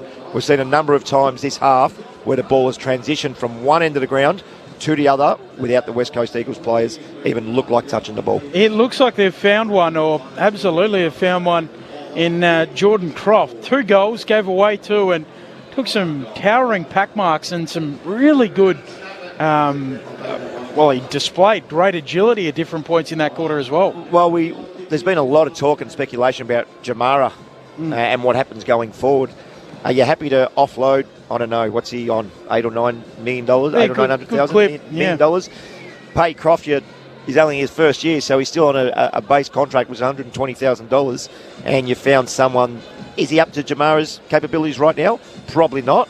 Does he look like potentially he can be? He looked fantastic. He flies for the ball, 201 centimetres. If you can do that on the ground, what he done in that quarter, he looks like a player and a really good find for the Western Bulldogs. The equal biggest score kicked against the West Coast Eagles in a first half this season, tying what GWS did against them in round 4. It is their biggest halftime deficit and the biggest score that the Dogs have kicked against the Eagles in a first half since 2005. So it's been that kind of year for the Eagles where you just go to the record books, unfortunately. So that's where we arrive at half-time. And it does look like next Sunday, this time slot, all set up. The Dogs and the Dockers for the final spot in the 8. Was it the second last game in the round? I think it may be. It's an elimination final come a week early, isn't it? And that's what the AFL wants. Let's face it. That's what the AFL want. Fremantle, perfect. Kick themselves again, losing a home game. They win that. They secure finals. Now they've got to play to the death again. There's not too many more difficult places to play than the Western Bulldogs at Docklands. They are very, very good at this venue. Since 2023, the West Coast Eagles are actually 1-1 against the Western Bulldogs. It's the only team that they don't have a losing record against in that period, but that looks certain to change, unfortunately, for Eagles fans here today. It is Sunday footy on ABC Sport. Time for us to pause and get the latest from the ABC newsroom.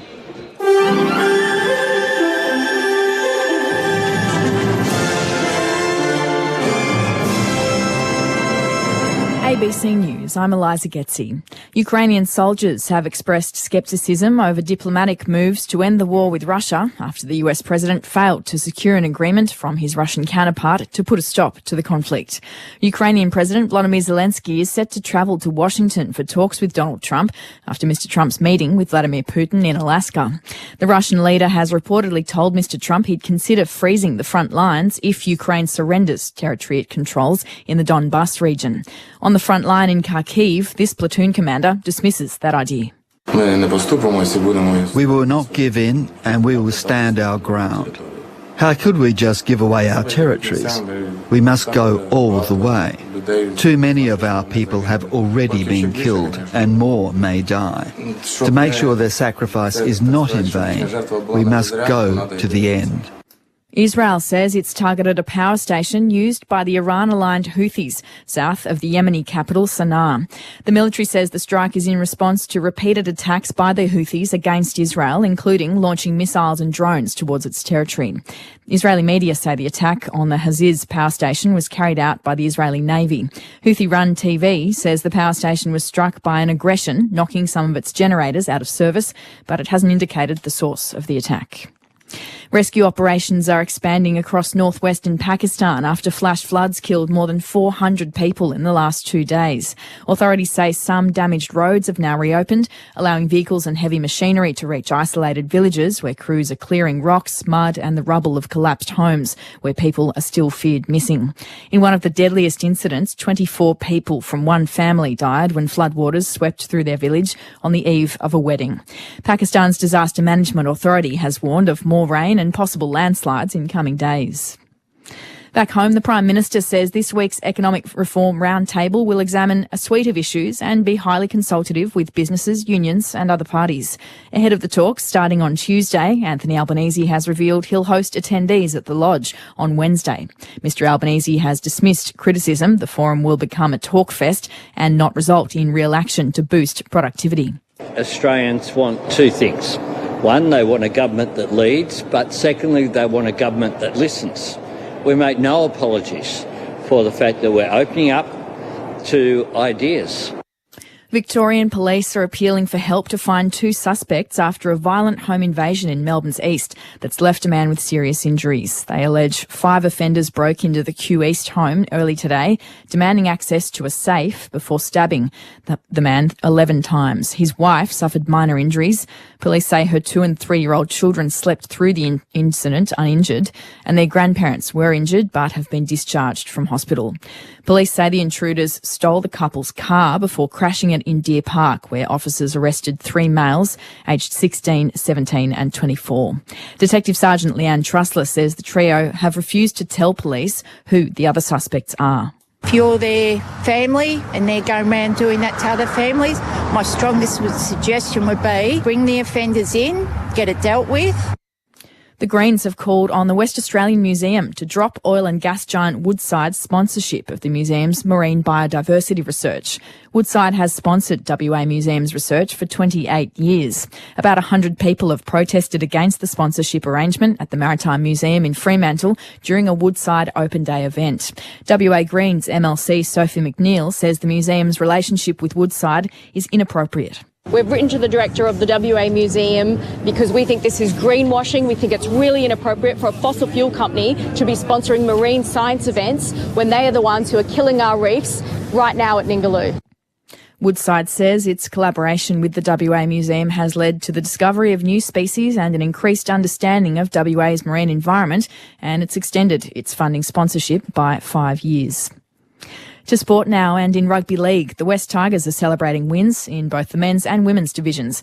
In the NRL, Wests have kept their slim finals hopes alive with a 26-12 win over a lacklustre Manly this afternoon. The Sea Eagles crossed for a try within the first minute of play, but the Tigers managed to keep them from scoring again until the 78th minute. It's the 4th loss in a row for the Sea Eagles. In the NRLW, the Tigers have beaten St George Illawarra 16-12 to claim their first win of the NRLW season. The Tigers outscored the Dragons 3-2. You're up to date with all the latest from ABC News. The new neighbour, I'm Isabel. who's not what she seems. Somebody here knows something. You'd be amazed the things you learn about a place if you pay attention. The Family Next Door. Sunday nights on ABC TV and ABC iView. Hello, Patrick Stack here. Do you like sport and good conversation? Then we've got a great podcast for you. One cracking story, in depth, every day, in under 15 minutes. It's called ABC Sport Daily, and you can find it on the ABC Listen app. This is the 2025 AFL Premiership season on ABC Sport. As Clay Hall kicks inside 50, juggling the mark, it's taken. Flynn comes down with it after a couple of bites and will have it 25 out, slight angle to the left. 3 years at the GWS Giants into his second season at the West Coast Eagles. Matt Flynn trots in, drop punt is good. The Eagles are on the board. Blind hand pass to Bontempelli, who just slaps it forward inside attacking 50. Darcy off to Liberatore, the man who signed and off. Oh, again. Got it again. Norton won't be marking this one on the line, that's for sure. Goodness me, he's showing a few signs, Jordan Croft. This for his first goal. Take 2, and he's got it. Get around him, boys. Get around him. Especially you, Aaron Norton. They come from everywhere to celebrate the son of a gun. He's on the board. Punched away in front. Croft onto it. How's that for nimble?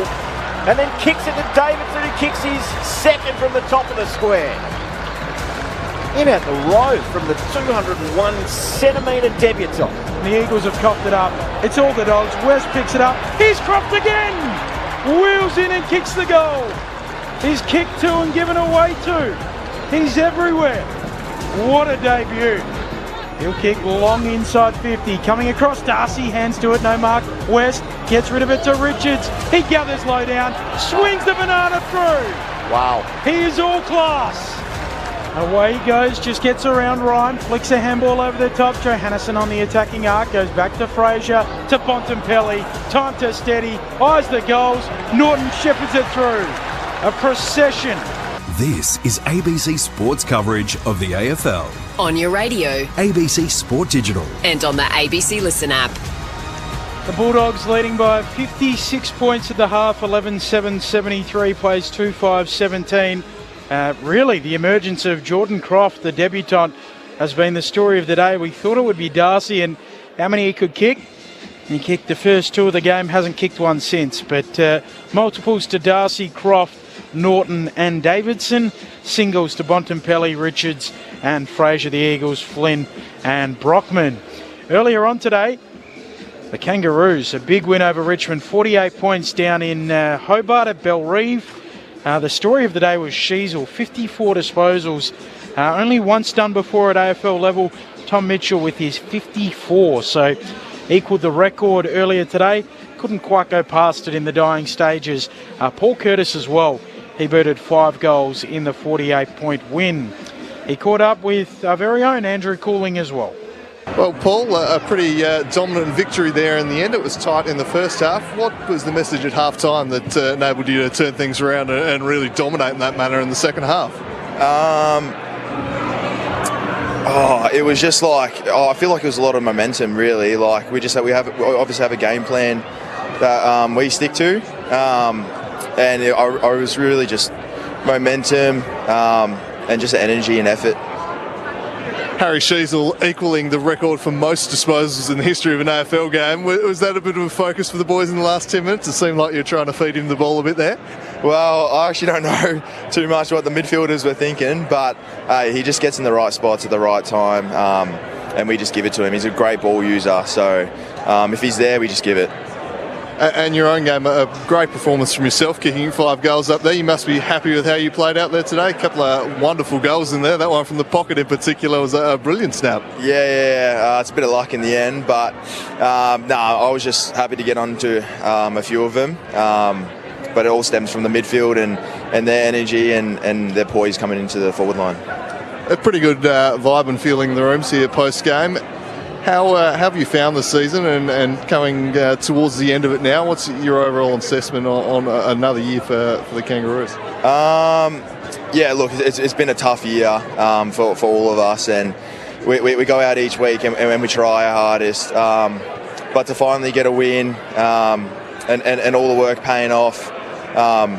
It's just super nice and super special.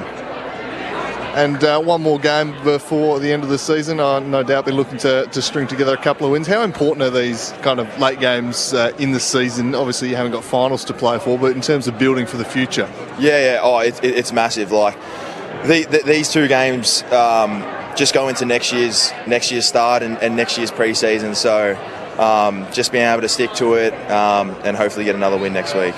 What was the message from Alistair Clarkson at half-time? It seemed like you had a lot of the ball in the first half, but perhaps weren't quite using it as sharply.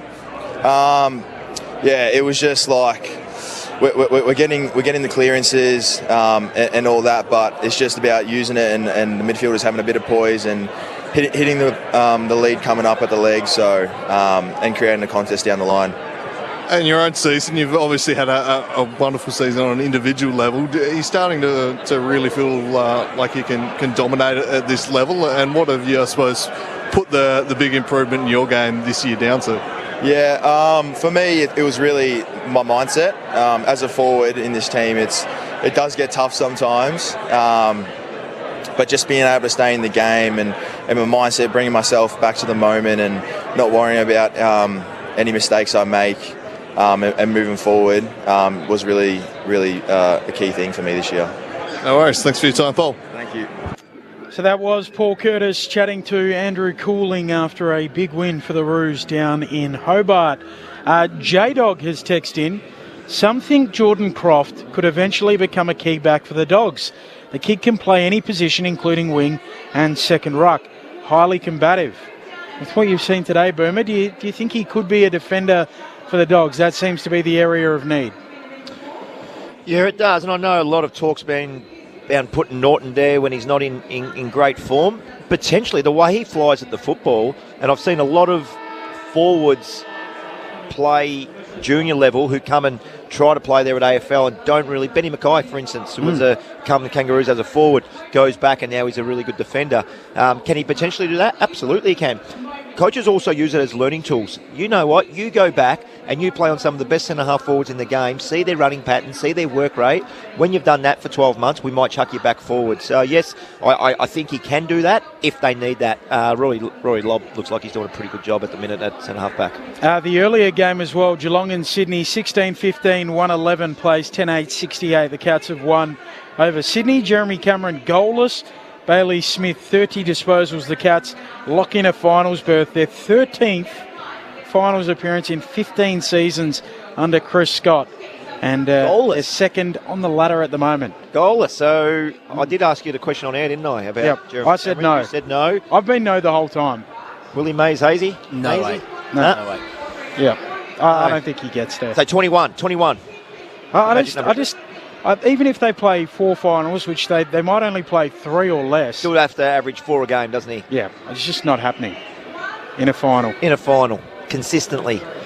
He needs one big game where he kicks 6 or 7, but in a final, we spoke about that, very defensive finals, lower scores are usually kicked, so potentially no. Yeah, I'm very much no. The Dogs back out on the ground warming up, as too are the Eagles at opposite half-forward flanks. The Dogs in their royal blue with the red and white hoops, the Eagles in their yellow with the blue wings and the white shorts. I did love at half-time, Zephaniah Skinner featured chatting on the big screen. He is sort of when blokes get around to name random footballers of yesteryear. Yep. Zeph Skinner is a big name that will come up, isn't he, Maisie? How many games do you reckon he played? Oh, less than 50 maybe? I don't know. 80-odd? 80? Yeah. 80? No, I don't reckon he played 80. I don't know. I was going to go about 30. Well, I said 30 initially, then I panicked. I didn't go 22. Might be well unders here, but we'll see how we go. I had a feeling I saw 80 on the screen. No, he played 8. Oh, there you go. Is that it? Yep. Well, there you go. 5 goals in 8 games. Yep. I said 30 initially, then I panicked. You guys looked at me like... Did you say 80? You went 80. Say 80? Yeah, eventually, because I thought you guys looked at me concerned that I'd gone so went far unders. under. No, I thought you'd gone. I thought you went overs as well. Yeah, I panicked. It made me nervous. I would have went nearly single figures, but you went 80, so I had to go 20 at something, 22. I went 30. Great to see him here, nevertheless. Interestingly, in the Bulldogs VFL team had a big win today. Adam Treloar had 40 disposals and a goal as well, so he's pushing his case either for next week or if they get through to finals the week after, which is... Well, what do you do? It's elimination final next week. It's elimination final. You're Luke Beveridge this week. Maisie, what are you doing? He's had 40 in the twos in the VFL. What are you doing? You playing him? I'm not sure he can trust his body this year. Well, that's the privilege of having the sub, isn't it? Yeah, he could be a sub. Yep, absolutely. Or even start, and if he gets injured... Play him, injury, you get your sub on straight away. Bring in another runner so you don't lose anything. If I'm playing this week, or if I'm coaching the Western Bulldogs this week, Adam Treloar's come off 40 in the VFL, I'm playing him. He certainly adds another dimension. He wins that football. I've been talking about inside to outside today. And when I say that, Western Bulldogs are winning the inside battle, but getting the ball on the outside to uncontested, where they can use their legs. Treloar brings that again. It is very similar to a Liberatore, but can spread. He's really quick as well. The thoughts of Brent Harvey on ABC Sport. Bulldogs lead by 56 points. Second half underway. It is English to resume hostilities in the ruck against Flynn, and Flynn wins at that time. Out to Kelly. Kelly kicks inside, attacking 50. Brockman up, couldn't take the grab. Wins the free kick, though. I fear it might have been an arm chop. It was. So he has the free kick, Brockman, and then sees something he likes in the corner and pokes it out beautifully in front of Shanahan, who presents and takes a nice mark. So there's a really good instance of a centre bounce clearance. McCarthy was the one that read the ball and gave the forward handball to Kelly. It was a brilliant handball. I love the forward handball in today's game. Western Bulldogs today, Collingwood use it with a lot of success. That was fantastic centre bounce clearance work by McCarthy. So Shanahan one behind this afternoon in that second term. Can he open the second half brightly for the West Coast Eagles? In he comes, right forward pocket, pokes at it. Oh, it hits the post. Pretty good most of the way. But it is one behind. He has 2 for the afternoon. 11-7, plays 2-6. A minute played third quarter. Well, Bailey Dale goes really short to Johannesson, gets it back and then turns it over. Liam Ryan, he dropped the marks at the umpire. He rolls out of bounds. Did he drop it, did he? And a throw-in coming. 55 around from the attacking goal. I actually thought he juggled it over the line, Benny. I thought it was out of bounds. Maybe that. No, the umpire called play on though, so the boundary umpire certainly didn't put his hand up. I know it's out of bounds now, but the umpire might put that one wrong. Legendary jockey and former number 1 ticket holder for the Eagles, Damien Oliver, in the crowd here today. What's the Australian record of 129 Group 1 wins? One of my favourites too on Media Puzzle. Back in, I think, 2002. Flynn palms it down. Onto it, Liam Baker. Coming through, Baker knocks it on. All of this on the wing. Liberatore at the bottom of the pack. It was in 2002. Thank you to Mitch Turner back in the studio. Dogs by 55 points. We played 2 minutes in this third term. Flynn wins it down only as far as Liberatore, though, and he's mobbed by Kelly and Graham in a gang tackle going nowhere. We'll have another stoppage. Tossed up quickly. Good to see that from the umpire. Bontempelli reads it beautifully off the ruck. High kick from Baker. Marek was the spoiler. Got behind to Jimby. It's okay, though, to Bazzo. Now a chance for Chesu. Shows a little bit of that speed that Lex was talking about before. Gets it up to right half forward. No mark taken. Ryan got himself out of trouble. Now McCarthy. Good kick inboard too.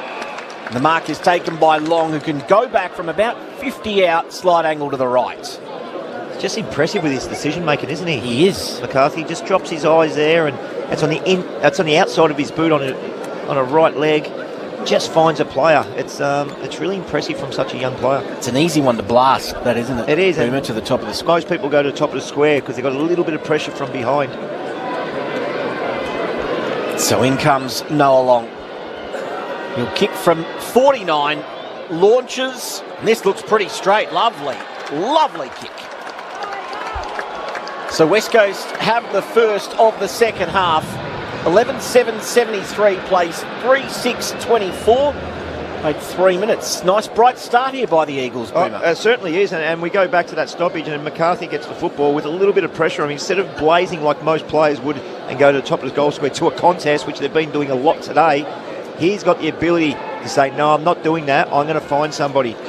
Little grab of his jumper, still manages to drop his eyes, lower his eyes, and find Long, who is hitting up at him. Really good forward craft and a great finish. Not sure, I didn't think Noah Long had the leg in him, had to kick it from about 48, but they cleared the umpire's hat pretty convincingly. So great start to the West Coast Eagles this quarter.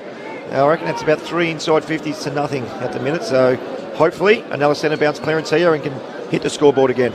Got gifted the number 13 by Luke Shuey. Bounce back in the middle. English goes early, misses the ball in the end, gathers on the bounce, coughs it up with the handball. Graham, he fumbles it. McCarthy fighting after it in there too for the Eagles. Graham wrenches it free. High kick inside 50 for the Eagles. Shanahan slips through his fingers. Cleary at the back for the Dogs. Gathers it, tackle to ground. Manages to get rid of it. Holding the ball. Great follow-up work by Shanahan. I was just about to praise him for launching at the football. He actually looks like a player that can launch at the ball. A little bit like Darcy. A little bit like Croft from the Western Bulldogs. But then his follow-up when the ball hit the deck was sensational. Caught the Western Bulldog player holding the ball. Now we'd be having a shot from about, what do you reckon, Benny? 50 metres right on? Boot to ball right on the digits of 50. He's one that they really like at the West Coast Eagles. Couple of behinds today. Job Shanahan. Boot to ball from just inside 50. His drop punt looks good off the boot. It's just away to the left. Make that 3 behinds for him today. A very relaxed approach to goal, wasn't it? I thought he was getting very close to the man in the mark, but didn't really kick the ball with a lot of power. Still went to 50. 2 balls on the ground at the moment as well, but the kick in taken by Bailey Dale. Dogs lead by 48. Kicks long to English. Marks on the paint of defensive 50. Attacking kick into the middle is good. It's a true centre-half back where O'Donnell takes the mark. Lofted ball.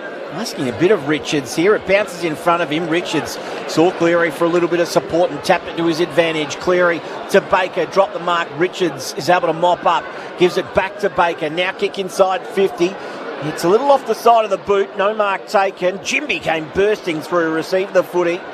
He got it out wide. Owies looking for a way out. There's only one player ahead of him. And it's knocked away from Flynn, and Dale, spoiled to himself, took the mark on the follow-up attempt and then turned it over. Brock chimes in and takes it. Away he goes with the footy, Brock. Chips it over the top, looking for Liam Baker. Dale comes across. Baker handball infield to Cripps. Slips the Liberatore tackle. Eagles on the wing. Handball to Kelly. Punches it on it. Works out. Straight to Graham. Driving ball to full forward. Lob and Bailey J. Bailey J. Williams can't mark. Goes again at ground level. Buslinger comes in. Helps out his Dogs teammate. Sweeps it away to Oscar Baker. He'll snap around the corner. Bouncing ball, and Cole's there for the Eagles on the wing. Off to Clay Hall. Gives it off to a teammate running by there in Hoff. Kicks to full forward English.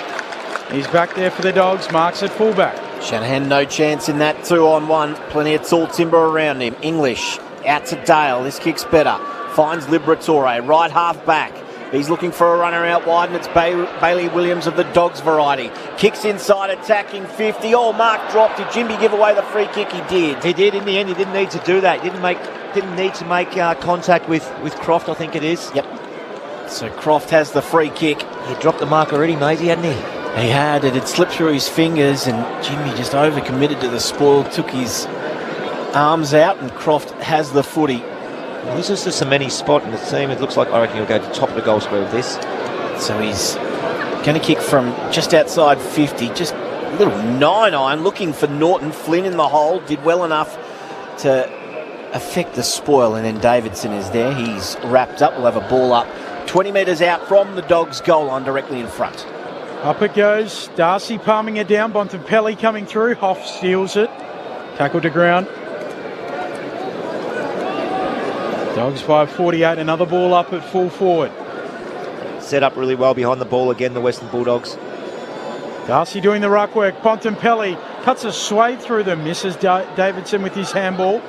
Goes and tracks it. Centres his kick, and he's bundles over English. and takes the mark, and that was David taking down Goliath. Absolutely. Good kick out towards Shanahan too. Is presented a long way up the field doing some work. His kick just misses Cripps, and it's out of bounds just forward of centre wing for the West Coast Eagles. That's a great grab by Ellis. Damn English. Excuse me, little fella. Just nudged him like he was tiny. Just nudged him to ground using his left arm. The live Bulldogs are in the crowd. I think Sid's one of them. 11-7-73 plays 3-7-25. 8 played third quarter. Dogs enjoying a comfortable lead this afternoon. Graham from the stoppage to Baker. His kick was smothered. Richards at ground level was clean, although his hand pass was knocked down. Now Kennedy for the Western Bulldogs. Hand pass to Bramble, and out wider still to English. English with the kick towards Darcy. Spoiled away from him. Brock follows up at ground level. Bounced over his head. Darcy kept on running. Just urges the ball forward. Now Croft onto it. Hand passes to space more than anything else. Fraser's there. Croft comes in. Almost got the footy. Didn't quite at the last minute, and now Brock has it. Brock on that left boot turns it straight over. It's coming back in. As Bramble hand passes to Kennedy to the top of the square. Davidson's got it. Takes it on his chest. He's 20 out. Slight angle to the left. It's a great kick to space in it, using the open side of the ground. Lining up for his third goal. If he kicks this, he'll go around his body, Maisie. You like these ones, or what would you do right here? No, I'd back him in to go around the body rather casually. Hooks it round for his third. And the Western Bulldogs kick their first of the second half. It has taken 10 minutes in this third quarter. 12-7-79. West Coast Eagles 3-7-25. Margin back to 54 points. It was 56 at half-time. It was a beautiful kick, intercept by Bramble, and then Kennedy just put the ball to the open side where Davidson could do the work. Beautiful kick to that open side, and Davidson just, like all players do now, snap around the body from 15 to 25 out. It made it look pretty easy. Career high for Sam Davidson. Three majors. But it's good. He's playing on the wing, and what he's doing, he's getting back to defend. He must have great running ability because he's finding some space inside forward 50. As a winger, he's kicked 3 goals. So he's working so hard up and down the wing, closest to the commentary box. Sunday footy on ABC Sport. Both rucks miss it. Bailey J. Williams slaps it on. Fraser gathers it. Gets it to Richards. And toe pokes it to Bontempelli. Waits for Bramble to run by. Gives him the handball. Bramble kicks inside 50. Jinby, too big. Floats across, takes the defensive mark for the Eagles. You really want another key defender so he can be your third, come off and help those other defenders really defend, because he's undersized, but he's been playing some fantastic football. Off to Marek, running laterally, kicks towards the back flank, and Bazzo marks. Dogs by 54. Bazzo looking around the boundary line. Taken by Cole, who presents left half back outside of defensive 50 now, the Eagles. Not a lot of movement. This is the kick we're talking about, because this will go long down the line, but there's no movement from the West Coast Eagles players who want the football. On cue, that's what he does. No mark taken. Bramble, lovely row, front and centre, off to Bontempelli. Just got out of the tackle. Hand pass to Buslinger, who was backtracking. Lovely disposal, though. Around the boundary line, found English, who wants to keep going by hand. Off to Richards. And then further afield to McNeil, and back to Richards, who ran into trouble. Just got the hand pass away. Back to McNeil. Now Williams. And off to West, who can finish the job from the right forward pocket. He does it with class. 13-7-85, the Western Bulldogs. 3-7-25, West Coast. Margin out to 10 straight goals. Before we hear the thoughts of Brent Harvey, let's head downstairs. Lex. Tim Kelly's just come straight to the West Coast bench. He seems to have a little issue with one of his feet. He's taken his shoes off at the moment. He's been checked by the trainer, but he shook his head on his way in, so it doesn't look good at the stage. Andrew Mays and Ben Cameron calling it for you. Brent Harvey, your expert. Well, there's footy karma right there, boys, because Riley West gets on the end of it. There was about 6 or 7 handballs where the Western Bulldogs were just playing with it. Decent pressure from the West Coast defenders and midfielders. But Riley West ends up with it, tucked into the pocket, and a nice little finish by Riley West. Certainly deserves it because he's been really unselfish today. I think he's been a fantastic player. Hasn't had a lot of the football, it's only his 7th disposal, but now 1 goal, 1 to him. But that started, sorry to cut you off, Ben. That started from the West Coast players kicking down the line again. Western Bulldogs win the football transition without him touching it again. Had a heck of a year. Riley West, his 35th goal of the season as a small forward. The Dogs get it moving forward. The Eagles under pressure. Liam Baker gets rid of it to Cole. Handball out to Hoff beyond the defensive arc. Now up towards the wing. Hewitt. He'll kick infield. His kick for Chesser just gets to him. All right, as Richards was closing, Chesser sets off. He was on an adventure, didn't know where he was going. Goes back to Hewitt. Sweeping handball away towards Bazzo. Back to Hewitt. Eagles move it by hand all the way out to the city wing. Cole with the kick, turnover. Mark taken by Lob out there, just backward of halfway, city side of the ground for the Dogs. Attacking kick by Lob, almost a turnover. Hoff did well enough to intercept. Knocked it down in the path of Ryan there. Now off to Graham. Graham a high kick across the right half-forward flank, and lovely mark there. McCarthy going back with the flight. And there's a Bulldogs player down in back play. McNeil it was, right, from that collision. We'll keep an eye on him. Now McCarthy can go inside, attacking 50 for the West Coast Eagles. Puts it into space. Bailey Williams almost took the mark. Johannesen off to Dale. He goes right up the middle. Shortest route, and he finds West, and we'll have a bit of a stoppage here. Lex, downstairs. Tim Kelly's now putting his right foot to the test. The doctor's just signalled the thumbs up, so it looks like he's good to go back out.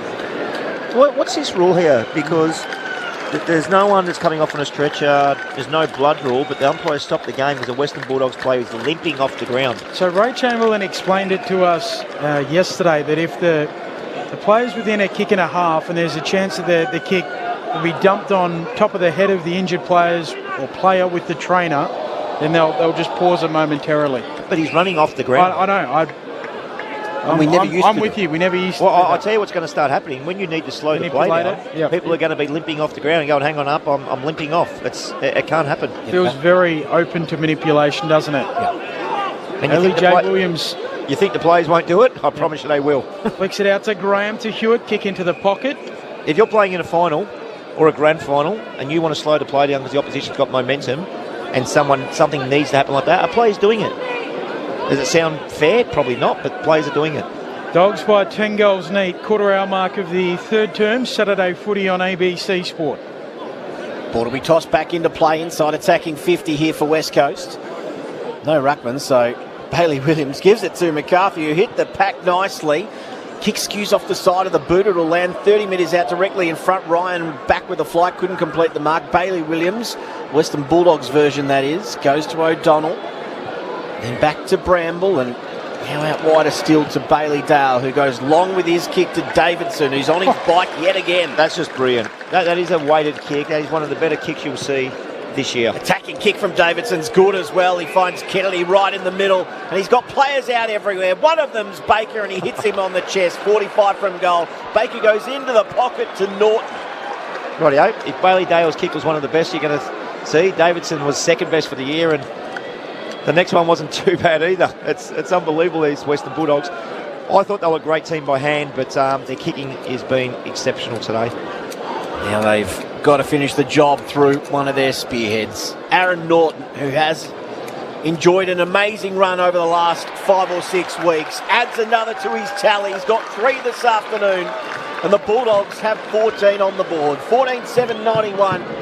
West Coast 3-7-25. Let's head downstairs. Lex. Looks like the Bulldogs are going to make their sub. Lockie McNeil heads straight down into the rooms. It means Riley Sanders is going to come into the action. He's warming up at the moment. Well, it's an interesting one, Boom. I was about to ask you before that collision who you would think about bringing off maybe a little early, considering the scores, but that's answered itself, hasn't it? And then this is the other part about it. So Sanders is coming on, yeah? Yep. Is that the same position as Treloar plays?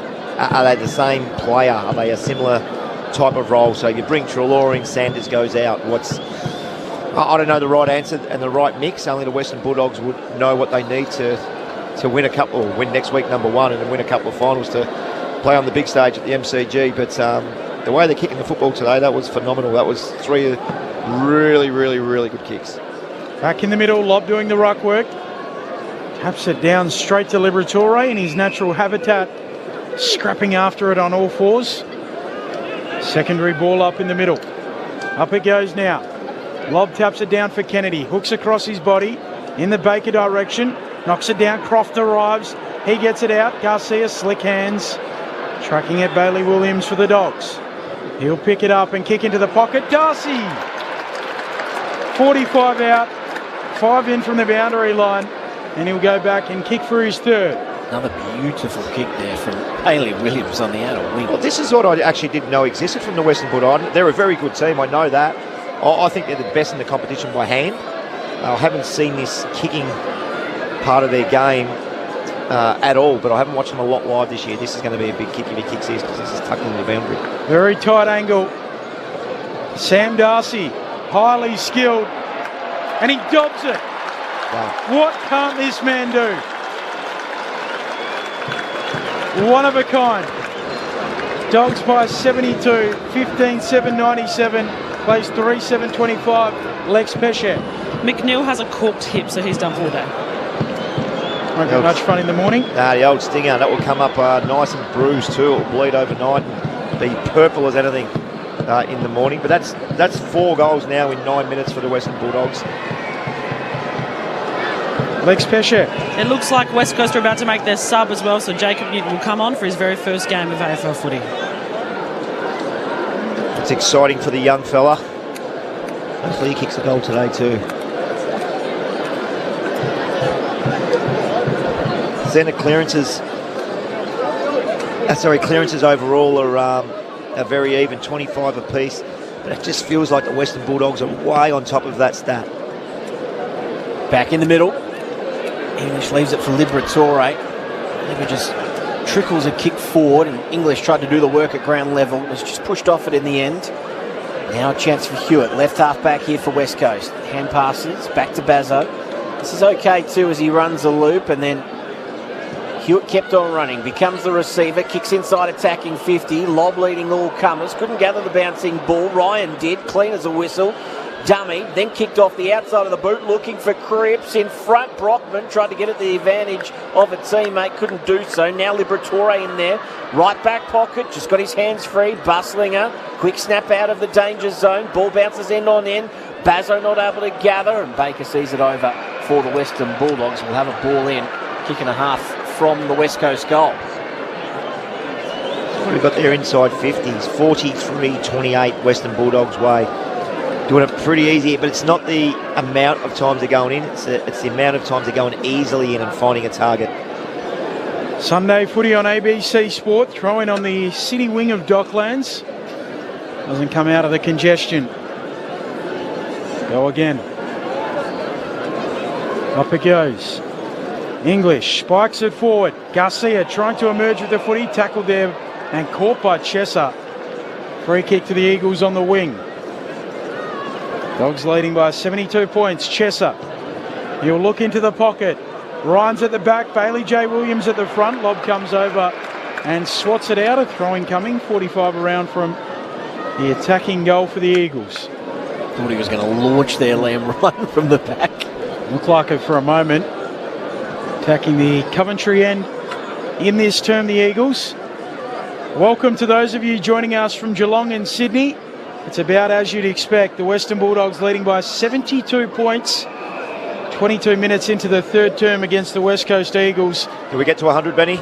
Every chance we do. Darcy and Norton with 3 goals, as well as Davidson.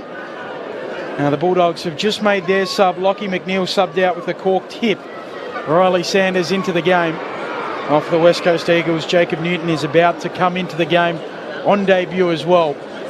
Great to have you with us. The other goal kickers for the Dogs. Croft on debut with 2. Singles to Bontempelli, West, Richards and Fraser. For the Eagles, just the 3. Brockman, Long and Flynn. Speaking of which, he wins the tap down, Flynn, only as far as Cleary though, who's wrapped up immediately. We'll have another stoppage inside attacking 50 here for West Coast. So the margin at halftime was 56 points, but the Dogs, despite a good opening to this second half by the Eagles, have found their groove in this third term. Flynn palms it to space, only as far though as Kennedy. Gets it back to Buslinger, shrugged one tackle, then a hurried high kick outside a defensive 50. Darcy from 3 deep, leapt over everyone, took a great chest mark, and then an attacking kick is just as good to Garcia. He thought about going, and then he switches play off to Cleary, who's gone.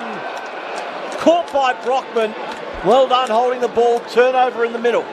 Yeah, that's a couple of times he's been caught now and just not playing the Western Bulldogs way. You had Johannesson there for the handball and elected not to give it. Oh, Brockman away to Kelly. He's caught. Taken high, says the umpire. Ooh. Very lucky. Out of zone umpire. I think he stumbled into it and was caught. Got a little lucky there. He kicks back to Cole at centre half back for the Eagles. Cole goes laterally as Jacob Newton comes onto the ground, and some of the Eagles fans down there on the boundary excited by it. They work it down the city wing, West Coast. Chesser with it. Alex Pesce. It's Tyler Brockman who's been subbed out of the action for West Coast. Comes to the bench after that chase down tackle. Liam Ryan looks towards full forward. Bailey J. Williams hands to it, doesn't mark. West out after it for the Dogs and they're away. Frazier flicks it away to Richards, centre half back. He'll kick to space on the wing. And this is an old school sprint. Davidson trying to get in front of his opponent. He nudged him away from the footy. And then a great follow-up tackle by Marek. Spun him 360 holding the ball. It was great craft by Davidson. He was from behind. He pushed the player in the hips, got possession of the football. Was a little bit unlucky. He had the 360 spun on him and, holding the ball. Great decision by the umpire. Marek to centre wing where Baker has the footy for West Coast. The captain this afternoon. Baker out wide. Sets long, a tough task, and Cleary's able to smash it over for a boundary throw in. Right half forward for West Coast. 15-7 plays 3-7. 24 played, third quarter. Trying to toss it back into play. So it's all about management from here on in for the Western Bulldogs. They will play in that early elimination final this time next week against Fremantle. Richards, umpire, the out of zone umpire again, has found a free kick here, and it's going the way of McCarthy, who's been impressive again this afternoon. He can load up a kick and a half from goal. Sets it up to the pocket. Bailey J. Williams! He goes high and brings it down. Got a beautiful ride. Jumped into the back of Marcus Bontempelli, if you don't mind. That just had everything about it. His timing was impeccable. Lands on his feet. That was a great jump, great launch at the football. Put some respect on his name. A native Victorian back home. Recruited out of Dandenong and kicking for goal here. 45-degree angle. Right forward pocket. Finish it off. No. Misses left. Deserved the goal, Benny. It was a great grab. Deserved the goal. Not to be. The Dogs lead by 71 points, 26 minutes into the third. Johannesson with the kicking duties for the Western Bulldogs. One way, then the other, and then goes short after all that to O'Donnell. He gives it straight back to him by hand. Just skews off the side of the boot, his outlet kick. It's punched by Davidson in the direction of Baker. Couldn't find him, and it trickles over for a boundary throw in just shy of centre wing. Yeah, it's funny. I was just watching Brock on Darcy, and lots of pushing, lots of shoving. Darcy gives him a little one back, then the ball comes in the air, and Darcy just leaves and marks it 20 metres in front of him. It's just like, you're going to do that, Brocky. You've got to give a little bit of presence up in the air. It's giving away 10 centimetres at 198, so he's up against it, the youngster from the Eagles. Well, Darcy kicked the first two goals, and it took only 11 minutes to do so. He's only kicked one since, so he's done a decent job on him, but if you're going to do the pushing and all that sort of stuff, you've got to be there to spoil the ball as well. Flynn wins it down. Out of the grasp of Chesser. Clean was Liberatore. Free kick's been found. It's going the way of Baker of the Eagles. Again, has worked his backside off today, Baker. He goes short to Chesser, who's at left half. This is what the forwards want, this play, but that mark has to wheel and go and play on. You've got the option of going long to a contest if you want, or you can go and give the forwards an advantage. Eventually goes there now. English hands to it, brings it down in front. Lob standing upright, trying to get rid of it. All up, left forward pocket for the Eagles. It's a little bit slow with their ball movement, the Eagles. All up, both rucks miss it. Coming through, Hewitt gathers it, snaps on goal. And it will come back. Free kick going the way of English. Illegally taken out of it by Bailey J. Williams. So the right back pocket for the Dogs. They lead by 71. 98 ticks away from three-quarter time. It's a good goal by Hewitt too, spinning out of the pack. Fortunately called back for the free kick for West Coast supporters. So English has it, right back pocket, runs his full measure, then goes as far as he can. Brock gets in front of Darcy that time and fists it out of play. Bailey Dale with 27 touches, the closest Western Bulldogs player to him. Don't see this very often, but 19 to Ed Richards. Bontempelli with 18 as well. They throw the ball, they're a high possession team, the Western Bulldogs, through hands. Thrown back into play. English won it down. McCarthy there again for the Eagles. Off to Kelly, who snaps inside, attacking 50. No mark taken. Johannesson front and centre reads it well. And he's taken by Owies. We'll have a stoppage right at the top of attacking 50 for West Coast. 15-7 plays 3-8, 28 played in the third quarter. Up it goes. English tapping it down to Bontempelli, who gets rid of it to Johannesson. Tumbling kick up to the wing. The Eagles arrive. Hoff manages to get it out towards Cole. He fumbles it though, allows in Sanders of the Dogs. Handball to Bontempelli, to Liberatore. He can't take it clean. Handball now a turnover again. Dogs ball. Davidson dragged down in the tackle from Graham. Another ball up on the arc of attacking 50 for the Eagles. Dogs by 71. Now was that secondary motion there from Graham in the tackle. You've got to be really careful with the opposition player's head. Liberatore. He was a little care for his own safety over the top of that one. Flew over the top. Kelly tries to wrench it out. He does in the end to McCarthy. Now to Hewitt. Now the decisive kick inside 50. It's a good one. Lowered his eyes and found Owies, who marks 40 out on a 45-degree angle to the left. See, I'm all about that kick, and you've probably heard over the coverage today, been saying drop your eyes, lower your eyes, the same thing. It's just easy. All defenders want to play back shoulder and get goal side of the small forwards. So if the small forwards are hitting up in that instance, Owies didn't even lead, but they just drop the eyes and the ball gets to him.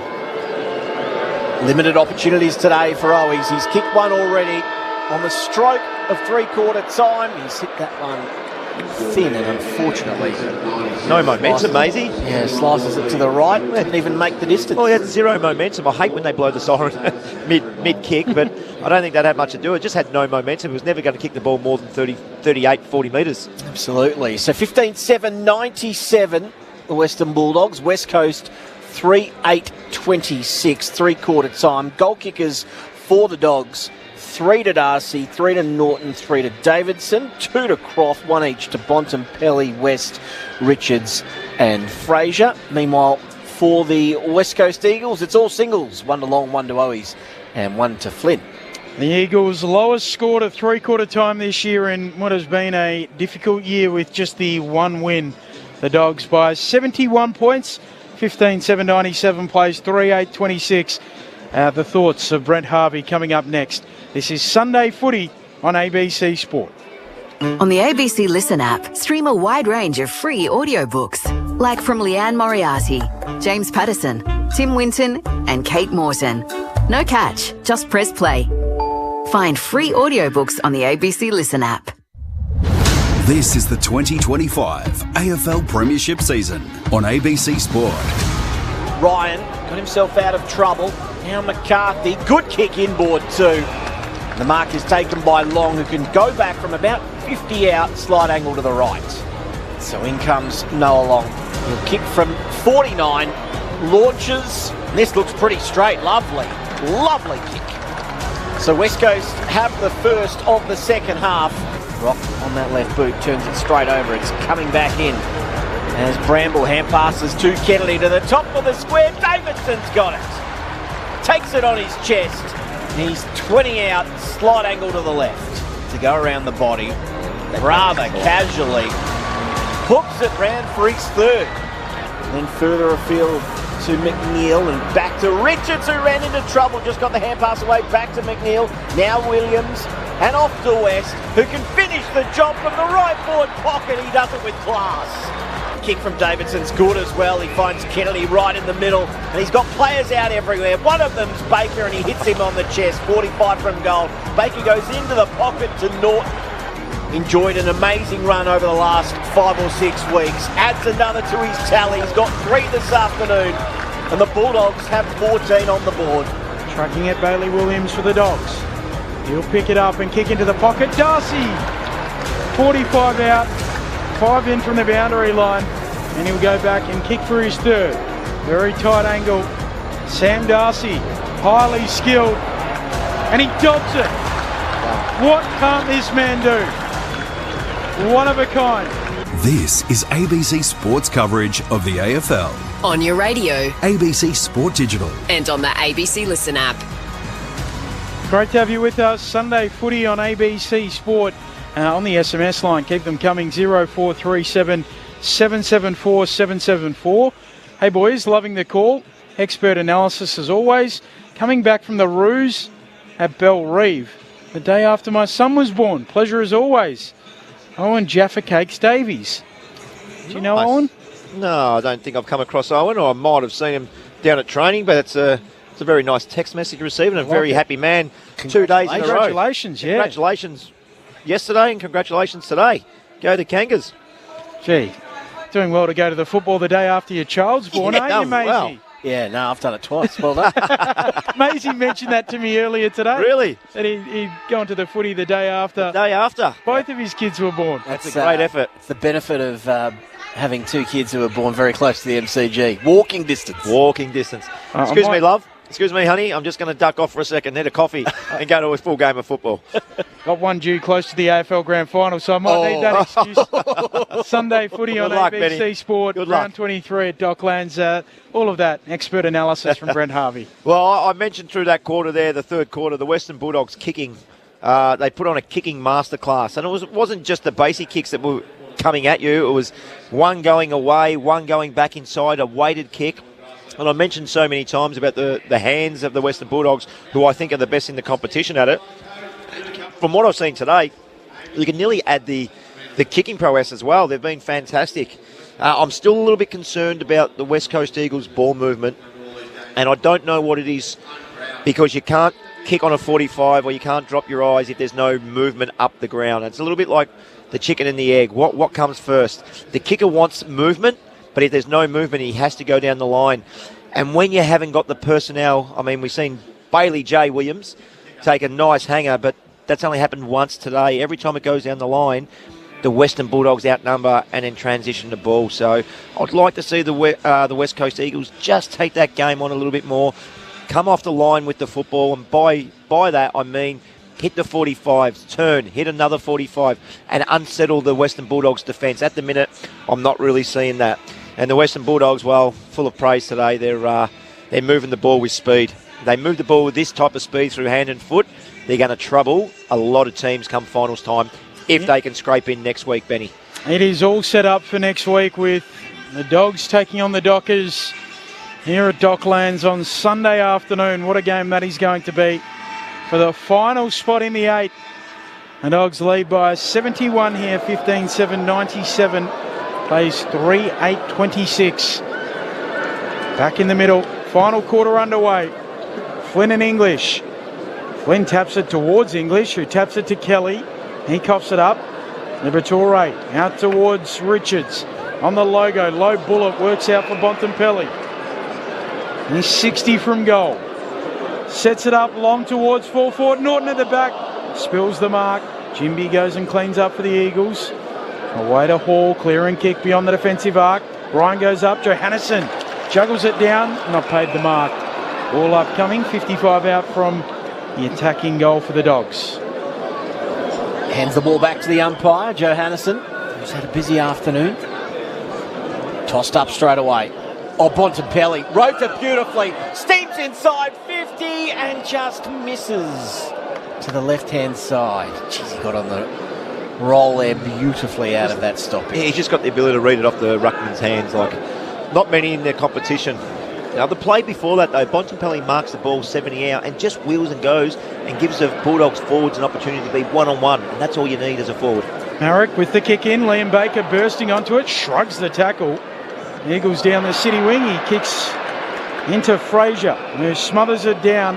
There's a free kick picked out in amongst all of that as well. Well, the umpire was very lackadaisy in his dropping the ball there.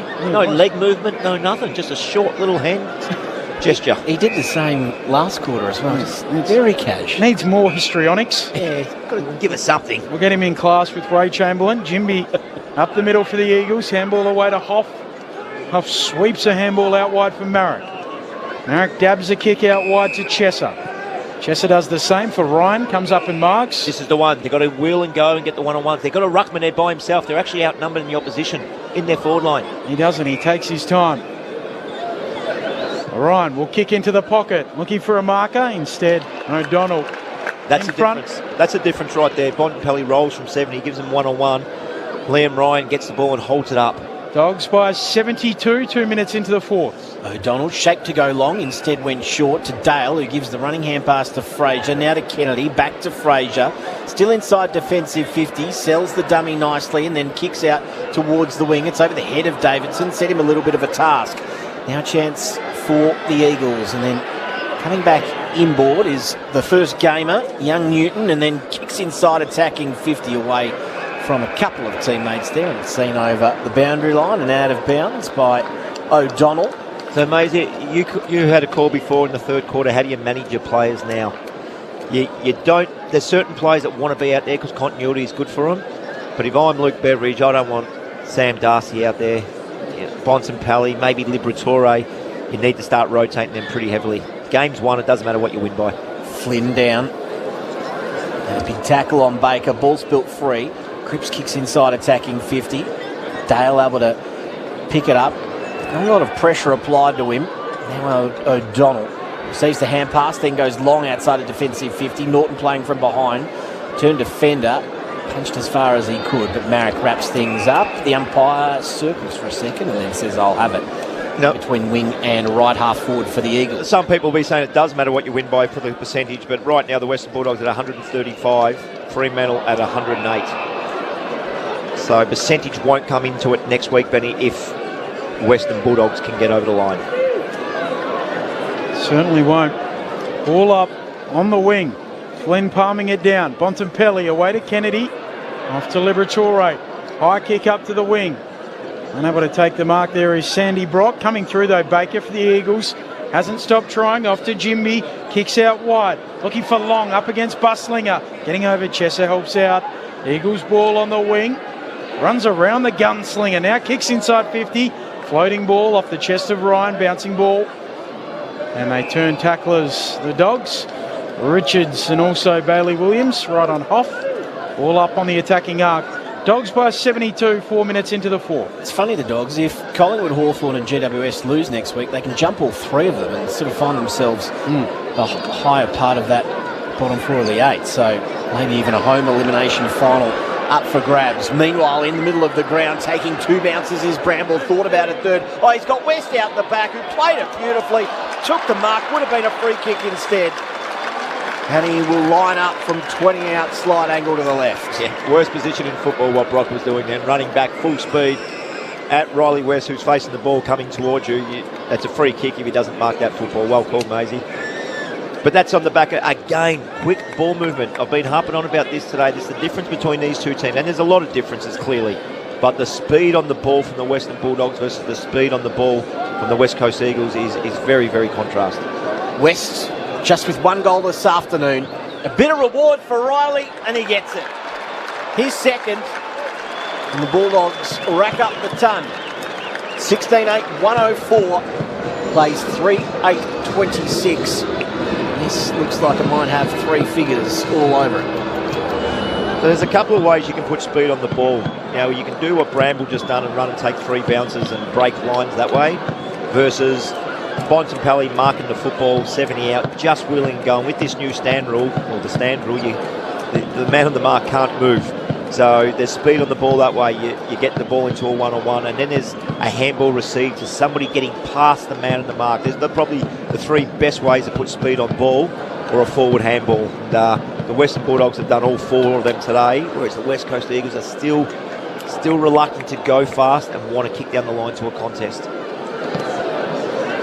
Bounce back in the middle. English reaching around Flynn. Slaps it down for Liberatore. Off to Richards, run down. Great tackle from Owies. He's been able to get involved in this game in the second half. Lex Peshet Boomer, just on that, is this not the time where you want West Coast to throw caution to the wind? They've got nothing to lose. Would you like to see Mini get a bit risky and make some changes? Yeah, well, that's got to come from the coaching staff. They're not going to do it as players themselves and go away from a game plan. So that needs to be directed from the coaching staff. Dogs down the city wing. Inside 50 from Bontempelli, looking for Norton. Getting back the Eagles through Jimby and also Brockman. Clear and kick towards the back flank. Slapped out of play. Throwing coming. And to elaborate on that, Lex, the West Coast Eagles have been or not been in games at three-quarter times a lot this year, so there would be times to experiment. Now they've got a philosophy under a new coach, so they've got to sort of stick to it. I don't think the coach will be saying play completely different, and I'm only saying what I would do. I would try to put more speed on the football and be a bit more offensive. Dogs by 78, English out of the ruck, hand pass found its way to Richards, who snaps, and it's marked on the goal line by Brock. And it's going to be 50 as well because Sam Darcy never moved back to the 9. So the umpires expect the players to know that, don't they? Yep. Because Sam Darcy just put his big legs up and did not budge and needed to come back to the 9. No warning, though. The umpire didn't say come back to the 9. He just gave him 50. Yeah. This will be a 12th straight loss for the West Coast Eagles. Second worst losing streak in their history. The worst, the 16 straight in 2023. The ball at half back here. Bazzo goes out wide to the wing. It'll bounce in front of Graham, who's able to gather. Lowers his eyes, looks inside 50. Shanahan almost could have been a chopping in the arms free kick. It was. West Coast take the advantage. A chance for Cripps, right forward pocket, and he slots it. The veteran gets one in the final term. Margin back to 72 points. Played 8 minutes. Boomer Harvey, your expert on ABC Sport. Yeah, again, Shanahan was the one that got paid the free kick. There was an advantage paid, but he flew at the ball again. You know, I think he goes all right, Shanahan. I like him. I like Brock down back. They've got a couple of key position players. He just got to add some depth around him now. I know they went and got Baker and who was the other one? Graham from Richmond. Can they put some other more experienced players around these young kids, but they've got to put them in key position roles as well. They can't just get Smalls in Baker and Graham on ballers. What do they need from the draft? What do they need? It's a big rebuild that they got going, but they have got some key position young players. So really like to look at Shanahan today. He's really flown at the ball. Tyler in Bustleton. Hey team, loving the call. I'm 6 days post shoulder surgery and it's been a pleasure having the ABC keep me company for the week. Out of the middle goes Bontempelli, shrugs a tackle from 60, fires towards goal. Big mark for the Eagles. Bazzo floating in. Makes a towering pack mark. Got up over the top of Brock. It's definitely helped ease the pain, says Tyler, till I've seen what West Coast have thrown up this week. Clear and kick. Turnover, Dogs ball again. Lob. Stripped though. Kelly takes it back for the Eagles, gives it off to Graham. High kick around the city wing. It's a one-on-one battle, and O'Donnell, as he's done all afternoon, able to nudge his opponent underneath it. Goes back to Buslinger at centre half back, and he switches things to right half back where Dale has the footy. Good pressure applied by Ryan, but Dale absolutely centimetre perfect to Baker, and kept on running, receives the footy. By foot, that is, so he's got time to assess. Called to play on. Doesn't really give him much time there, Dale. Pulls the kick nicely. Sanders, the sub this afternoon, bounces in front of him. He couldn't gather before Baker carries him over the boundary line, and we'll have a ball in right on the point of 50. He's really pure when he kicks the ball, Bailey Dale, isn't he? Yeah, lovely.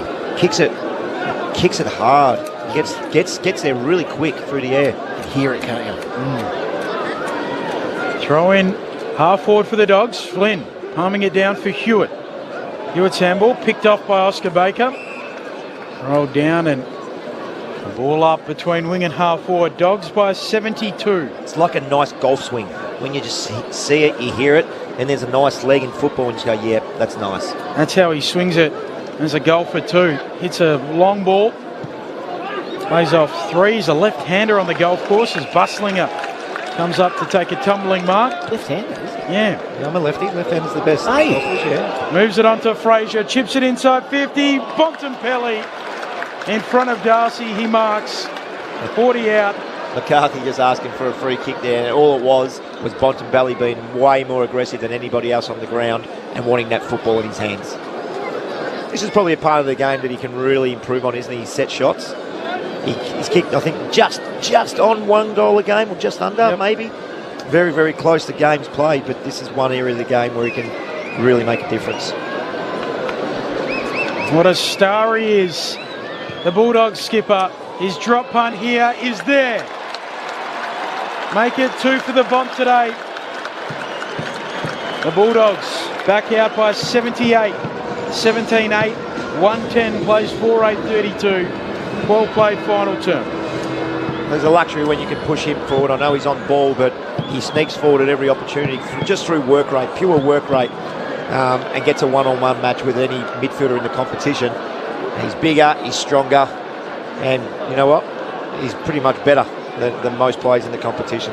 So second goal today, I'd love to see hit the scoreboard more and add to the Nortons, the Darcys, the Wests.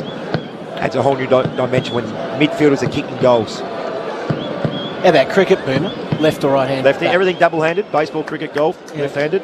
Everything single, tennis, table tennis. Tennis. Writing, handballing. Interesting. Not that handball. Bouncing. Bouncing, right. A little bit different, a little bit weird, yes, I know. Back in the middle. English, want it down. Ryan tries to rip it free, but it's going nowhere. We'll have a ball up. Still inside the centre circles. Umpire makes a bit of room for himself. Bontempelli gets to his feet. English and Williams assume the wrestle, and Williams won the clearance. Only his father was Bailey Dale, who just chips it into space. Baker's first there for the West Coast Eagles. Got the hand pass away to Cole. Cole further afield to the impressive McCarthy, who just darts back inside. His kick let him down though. It's a bit of a scrubber.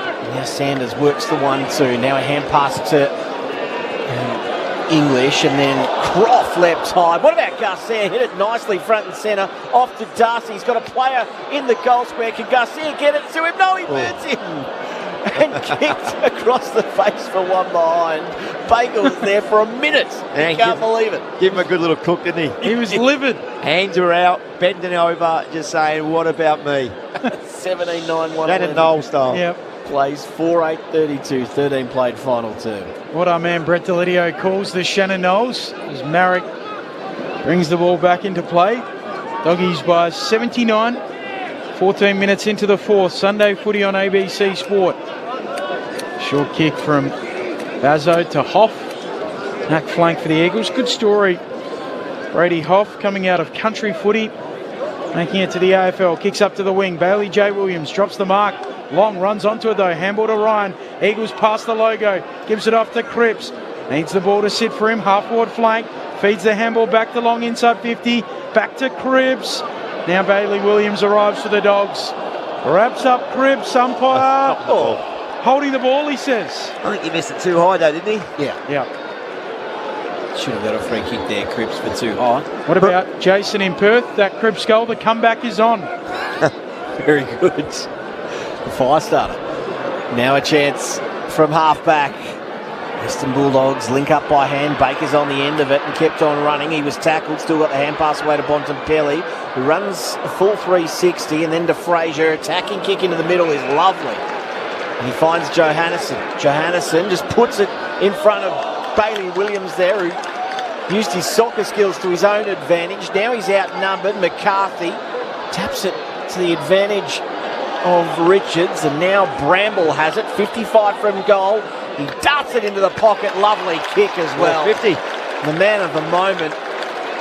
Croft has taken another mark. It's now 3 inside attacking 50. And he'll line up for goal number 3 on debut. That was a beautiful kick by Bramble though, wasn't it? It was weighted. It was sensational, just over the West Coast player's head.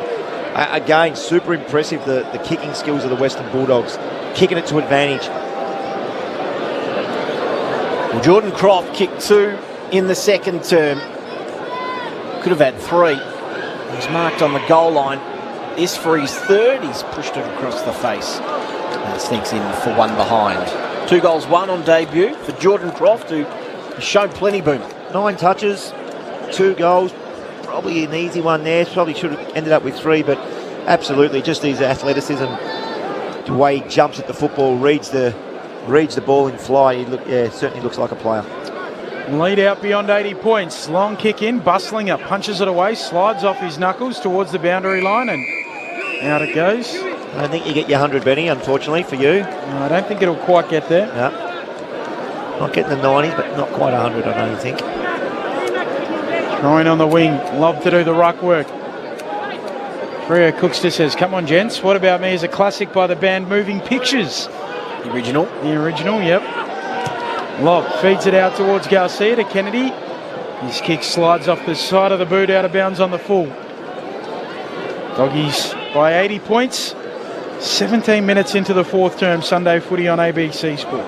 Bontempelli, Richards, English and Norton all on the bench. You don't say that very often, do you? Them four on the bench, Maisie? Maybe just leave them there. Would you take Sam Darcy off as well and play with 17? Probably. Jimby with the footy. Left back pocket. Kicks an absolute floater up the line. It ricocheted off Rory Lobb's foot, I thought, but the umpire says no, it was higher than that. We'll have a ball in. Let's head downstairs, Lex. I don't know what it looks like up there, but down here it's very evident the difference in these two sides' fitness level. The West Coast Eagles are just struggling to keep up everywhere. Pretty experienced mob now. The Western Bulldogs as they will play their early elimination final this time next week against Fremantle. Dale tried to rush through. Graham had it though for the West Coast Eagles. High kick out wide, set Chesser a task. Did well enough to create the 50-50, then turned tackler. Cleary going nowhere. We'll have a ball up right over the edge of the centre square on halfway. 17-10, 112 the Western Bulldogs, 4-8-32 West Coast. 18 minutes gone in the fourth term. Ball up on the wing. Lob palming it down straight to Hall. And Vittori envelops him. We'll do it again. Lob whacking it down. Hall tries to soccer it out of midair. Graham at the bottom of the pack.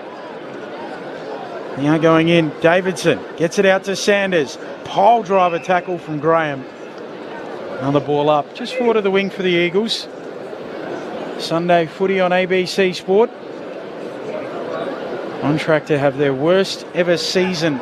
The West Coast Eagles. Bailey Dale wins it back for the Dogs. Centre half back. Kicks to centre half forward. Darcy goes up. Lands like a cat. Then loses possession. Allows in Marek. Eagles ball. Hall. Tackle. Big head clash. And he's down Hall and doesn't look great. I think it was Croft who came in and clattered heads with him. West gets the free kick. He kicks the Dogs inside 50. Bailey Williams for them. Handball away towards Garcia. He's tackled, just gets rid of it. Off to West. He works through them. Kicks on goal. Mark down another. 3 for West. And he can make that 18 for the Western Bulldogs.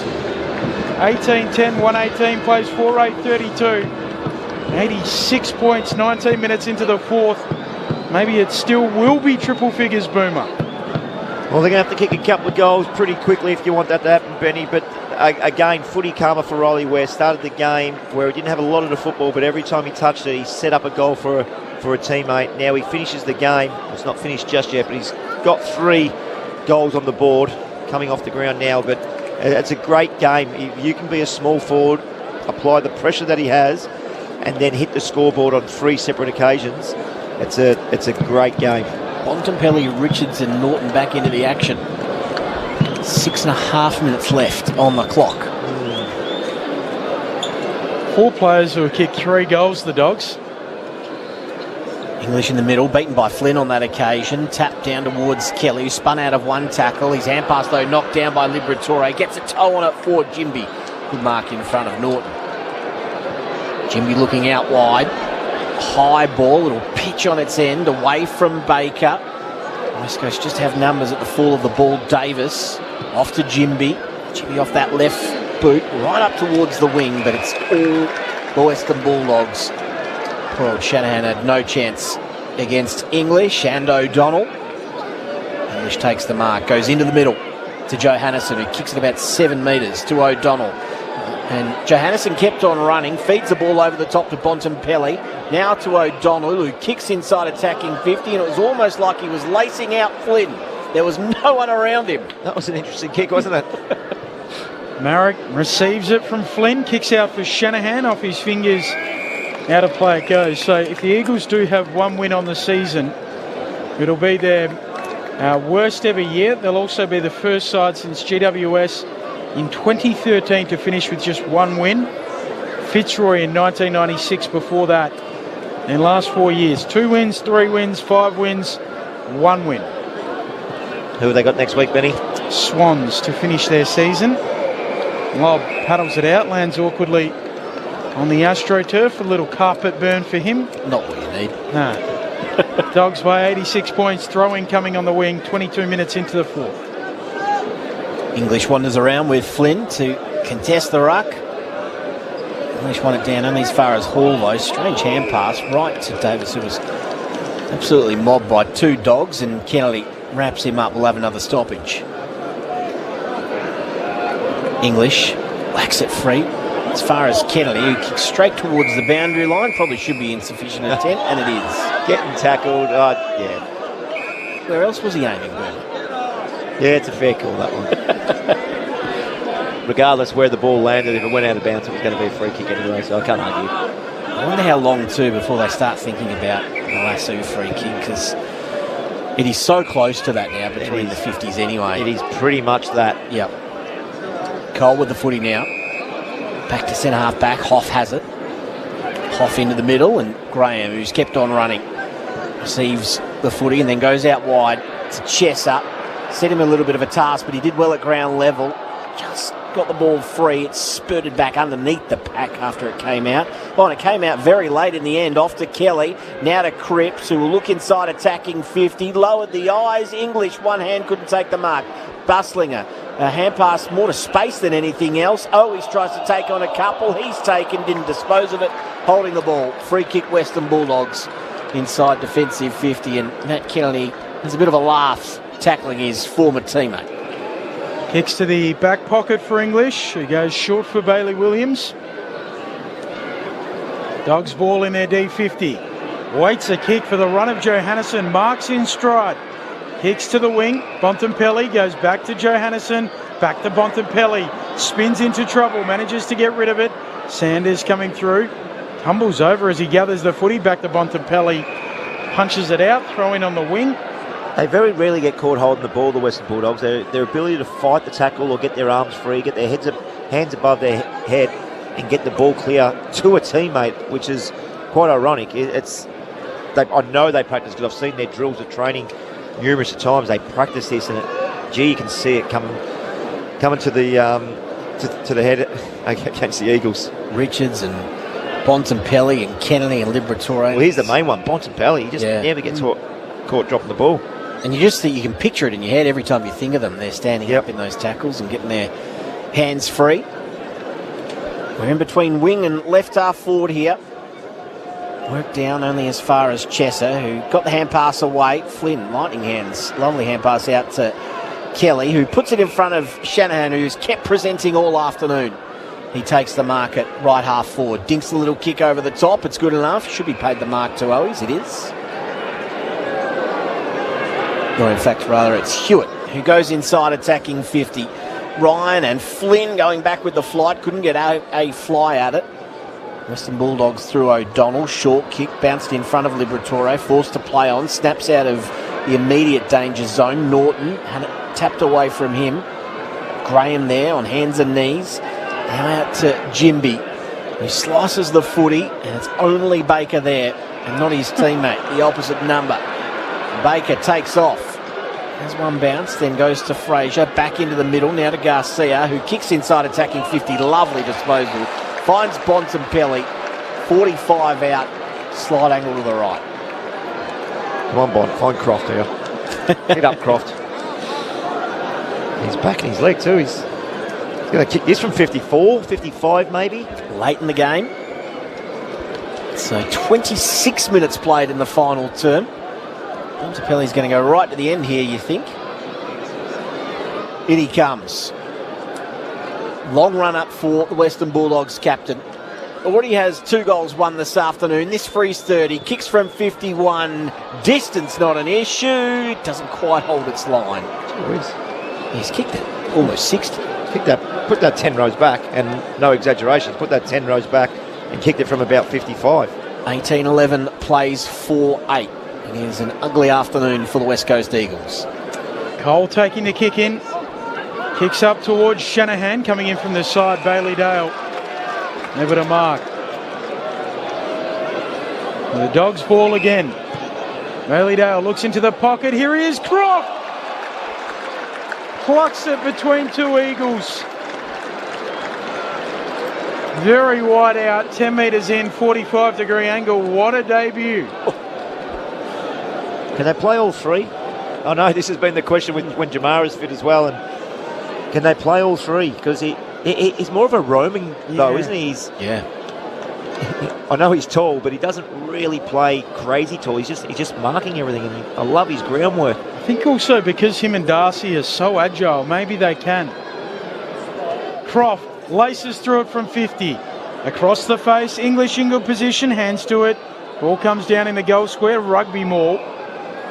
All up at full forward coming. Dogs by 87, 27 and a half into the fourth.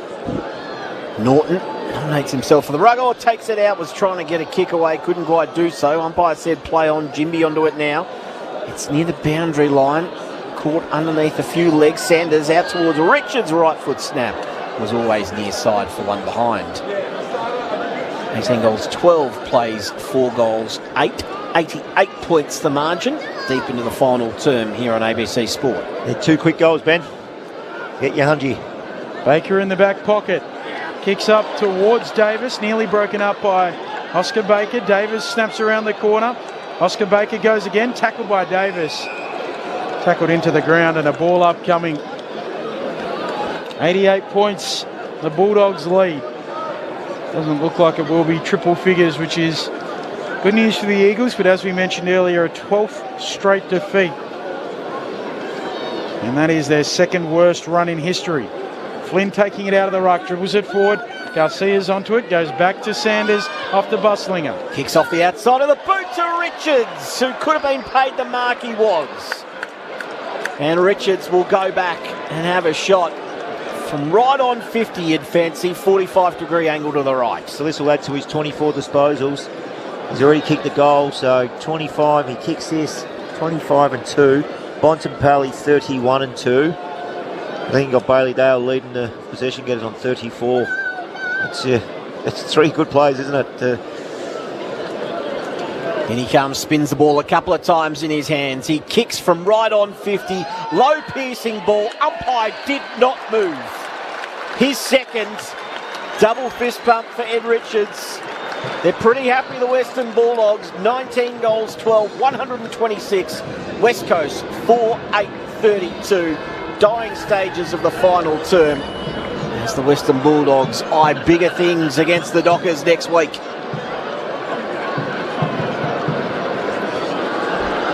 Yeah, it's a beautiful finish. The Western Bulldogs can certainly kick the ball. We've seen Bontempelli kick one from 60. Richards then from about 50.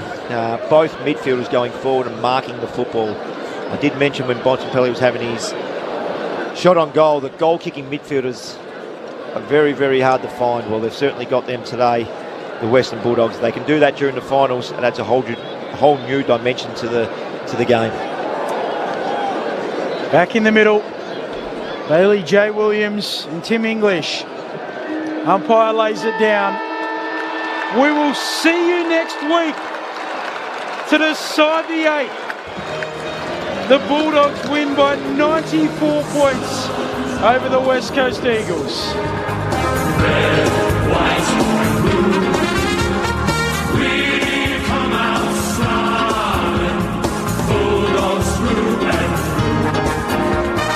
Bulldogs bite and Bulldogs roar. We give our very best. 'Cause you can't beat the boys of the Bulldog breed. We're the team of the mighty West. They had 4 players who booted 3 goals. Sam Darcy, Riley West, Aaron Norton and Sam Davidson. They had 3 that booted 2. Bontempelli as well as Jordan Croft on debut. Ed Richards with his second late. And then Joel Frazier, a single to make up the 19. It was single goals for the Eagles. Just a measly 4 Brockman, Long, Cripps and Flynn, all their goal kickers. The Dogs by 94 points. Sons of the West, red, white and blue. We come out snarling, bulldogs through and through. Bulldogs fight and bulldogs roar. We give our very best. 'Cause you can't beat the boys of the bulldog breed. We're the team of the mighty West. 'Cause you can't beat the boys of the bulldog breed. The team of the mighty West.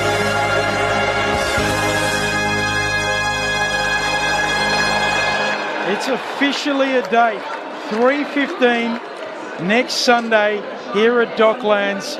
The Dogs and the Dockers for likely the final spot in the 8. With that win, the Bulldogs move into the 8. They bundle out the Gold Coast Suns for the time being. There is still a path in which the Gold Coast Suns miss. That would be if they lose both of their remaining 2 games. But you would think with what they've got coming up against Port Adelaide at the Adelaide Oval on the weekend, albeit that game potentially emotion charged for Port Adelaide, and then Essendon, who will already be on their end of season trip up on the glitter strip on the Wednesday after the final round. You would think they win one of those, and one will be enough for the Gold Coast Suns. So likely on Sunday afternoon, it will be the Dockers and the Dogs to decide the 8. Brent Harvey, what did you make of all of that? 19-12, 126, plays 4-8-32. The Dogs, too good for the West Coast Eagles. They certainly were, and I don't want to bash the West Coast Eagles too much because they're a young, inexperienced team that's had their backs against the wall for the whole season, only with the one win. I just think they kick down the line too much, and I'm really critical about this.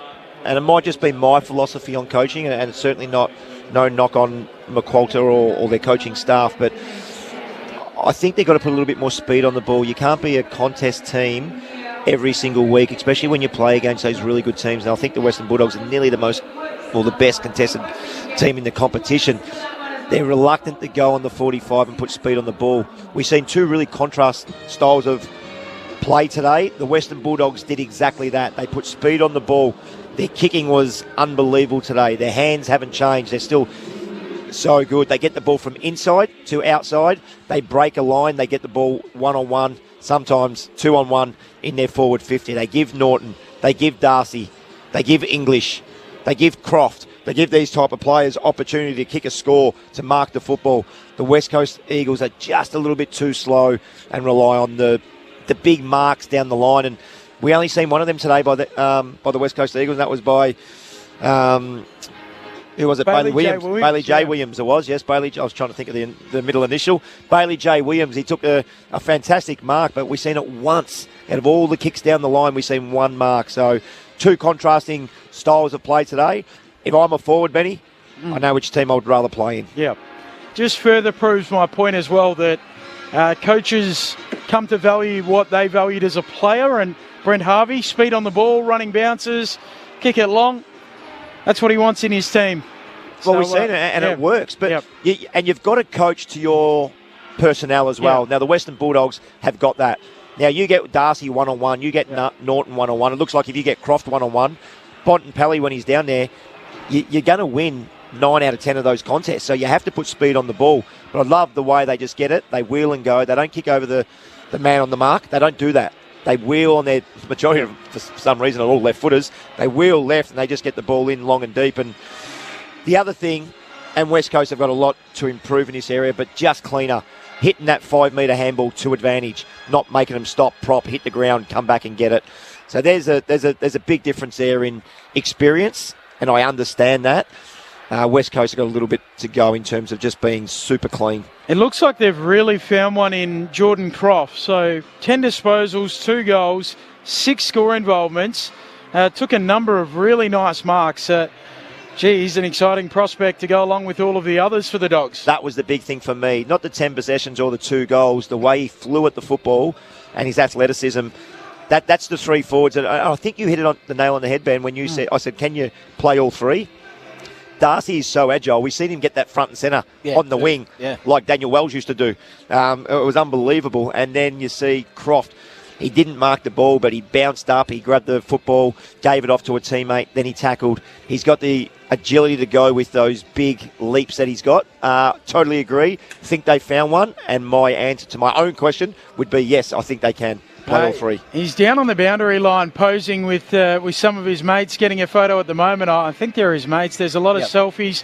The security guards look a little nervous about everything that's going on there. He's asked the security guard to become the photographer now, handed him a couple of phones. They can't work out the phone. The rest of the dogs are queued up at the top of the race, ready to go. But Croft's still posting for photos with his mates. He still hasn't realised that the boys are waiting to go inside.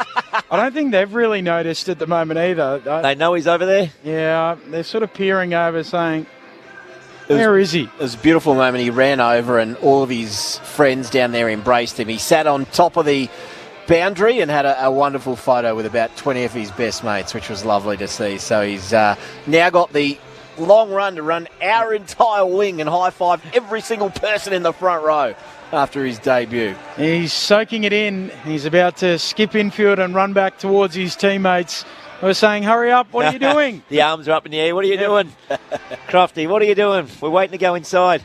I think the fans are waiting to get on the ground for kick as well. Fenced off the bench area, the middle of the ground, so Croft eventually arrives and trying to get him to lead the team off, and he will. So the second generation doggers. All the boys are waiting for him. Oh, they're leaving him. That's turns around and says, "Where are you?" It's always a funny one. I remember a couple of times when we've announced one of the young boys that play their first game or something. We say, "Oh, you lead us out the training, even just the training," and then when you get to the door, you just hold everyone back and stop. He walks about 15 metres, realises that no one's with him, turns around and come on.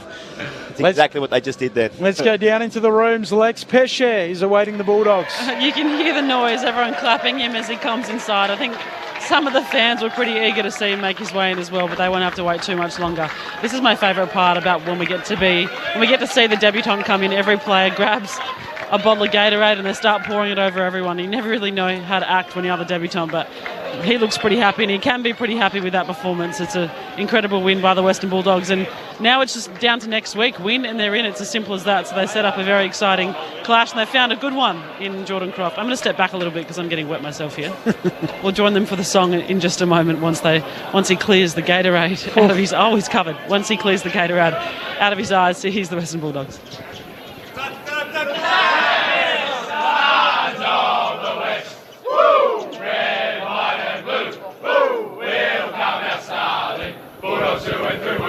Bulldogs fight and Bulldogs roll. We give our very best. But you can't be the boys of the Bulldog Creek with the team of the mighty West. And I think they stitched him up there. They made him start the song as well. So what a debut for the young man. I will come back to you in a moment, Lex, with a chat from down in the Dogs' rooms as the fans are just waiting on the fence for the siren that means they can get out on the field and have a kick there. They've certainly found one there, haven't they? Boomer, there's a lot to like there. It pretty much played out as we expected throughout the afternoon, and importantly for the Dogs, no injury concerns as far as we can see. Maybe Lockie McNeil with that hip pointer cork. So whether he gets up for next week... He'll be okay. He'll be lots of get movement, it moving. Yeah. Lots of ice, and a restless night's sleep tonight, but he'll be up doing ice baths and all kinds of things tomorrow, probably on the bike to get that hip, the joint moving. He'll be sore, but I don't think he'll miss a game from it. Let's go back down to the Doggies' rooms. Lex Pesce. Thanks, Benny. I'm with Bailey Dale. Bailey, congratulations on the win. I just want to ask you about that little debutante moment there, Jordan Croft. Do you guys wait for him as he's having photos? What do you say to him as he comes back to the group? Well, he only debuted once, so it's good to see him soaking it up. And, yeah, I mean, a great win. And he kicked a couple, so he's had a good game, the big fella. He looked lively very early. To make your debut this late in the season and put on a performance like that, it must be promising. Can you talk to the character he is around the club? Yeah, he's pretty quiet. He doesn't say too much, but his VFL form the last few weeks has been outstanding. You know, he's been kicking goals and taking marks and playing a little bit in the ruck as well to get his contest right. And, he's coming in at a good time over the next few weeks. So hopefully he can stay in the team and keep producing games like that. a comprehensive win. We know the West Coast Eagles haven't been too obviously very good at all this season, but sets you guys up for a nice run home now into September. Win next week and you are in. How much do you think about that now, move forward for next week? We probably knew the reality of having to win the last 3 games, so this is the second one. We've got to win our next one to get into finals, and then who knows from there. So we'll prepare for Freo, and pretty much going to be a final. So yeah. Ben, Maisie and Boomer, he's all yours. Bailey, Boomer up here, mate. Congratulations not only on the win, but your performance as well, mate. Outstanding again today. Tell us about the style of play. We're sitting up here and we just noticed 2 contrast styles of play. West Coast are happy to kick the ball down the line to a contest, and you guys just want speed on. It looked like you just want speed on the ball. And I guess I'm probably answering my own question, but when you got Norton, Darcy, and even Croft up now, it's probably the logical thing to do. Yeah, we just want to get into those guys as quick as we can. We know they're so dangerous in the air when they can go for their marks, and they've been pretty good in front of goal this year as well. So if we can get in as quick as we can, helps our team, and that's the way we like to play. Now, Adam Treloar, 40 touches in the VFL over the weekend. Do you find a spot for Adam Treloar in that midfield going forward?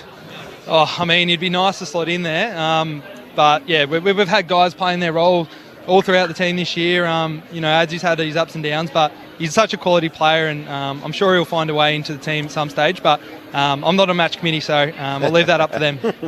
Bailey, it's Ben Cameron here. The last few weeks, you've just got to win. How have you guys approached it as a group? Yeah, as I said before, we probably knew that 3 weeks ago that if we lose, we're out. So we're playing with a bit of freedom. We know that, if we lose, we're out, exactly like that. So, there's a lot of freedom in our game at the moment, and, we'll just see how far we can take it. We've spoken a lot in the last few weeks about your sporting ability. Bob Murphy was with us last week. He told us that whether it's football, I've seen you golf firsthand, very, very good. We know that as 1/3 of Duck Hook, but also your table tennis and your cricket. Where does this sporting ability come from? Just competitive. Always grew up with a battle ball in my hand, and my younger brother probably doesn't like me too much because I used to always give it to him. But just always grown up, being outside, having pot shots at the bin with the footy, or playing cricket out the back with my brother. So I've actually probably got him to thank a little bit for that. Duck Hook, it is absolutely flying at the moment. The YouTube channel that yourself, Oscar Baker, and Tony Scott have put together. How's it tracking? Where did it come from? It probably started a couple of years ago. We were just in the gym, and obviously we love our golf, and we just thought maybe there was a little niche in the market that if we start filming some stuff, we can get some other players on and have some really engaging content. We might be able to, start something, and it's sort of grown over the last, 2 or 3 months. I think we've got a lot more of the boys on. We're probably taking a little bit more seriously in the way we're putting out some stuff, but yeah, it's been just great fun just to get out on the course, and obviously it gets you away from footy a little bit as well, and some good banter on the course, which is always nice. And you play golf left-handed, is that right, Bailey? Yeah, I'm a lefty. So, because you don't really hand pass or ever need to really use your left foot. Tell us about your breakdown of your left and right. Do you play cricket left-handed as well? Yeah, left-handed cricket, golf, and then everything single-handed, throwing and stuff right-hand. So, can go both sides. I don't know if that helps me or hinders me at times, but it's always nice. You are a golf enthusiast, like you said, but as we let you go, I'm very reliably informed you told the boys you couldn't play a second 18 one day because you had to go home and have a bath. Is that true? That is so much mayo. It was a bit fresh though, and the other boys end up calling it just after me. So if it gets a bit too cold, I'm a bit of a fair weather golfer. I asked your housemate Buku about it. He said, I thought no one at the house used the bath. So there we have it. Bailey, appreciate your time. Go enjoy it. Thanks for chatting to us. Thanks, guys. Thanks, Benny. There is Bailey Dale chatting to us here on ABC Sport. I did promise the boys that whenever I got Bailey Dale on, I'd ask him about the bath, and got it in. Nothing wrong with a good bath. Nah, good bath. A few Epsom salts, and we got no trouble fitting in there, Benny. We fit twice. Put 2 of you in there. Always good to catch up with Bailey Dale. He's just you're right, Boomer. Like we spoke about it during the game. It's just the way he kicks the footy. Yeah. Like it is just a natural motion. There are people who are just natural sports people, and he's one of them. You don't say it too many times about right footers. I'll tell you what you do. Left footers look unbelievable.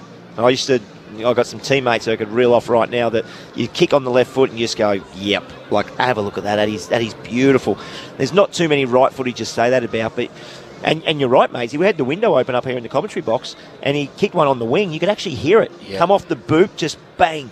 And it went. That was the dart that went about 55 metres head height that hit somebody in between two West Coast players.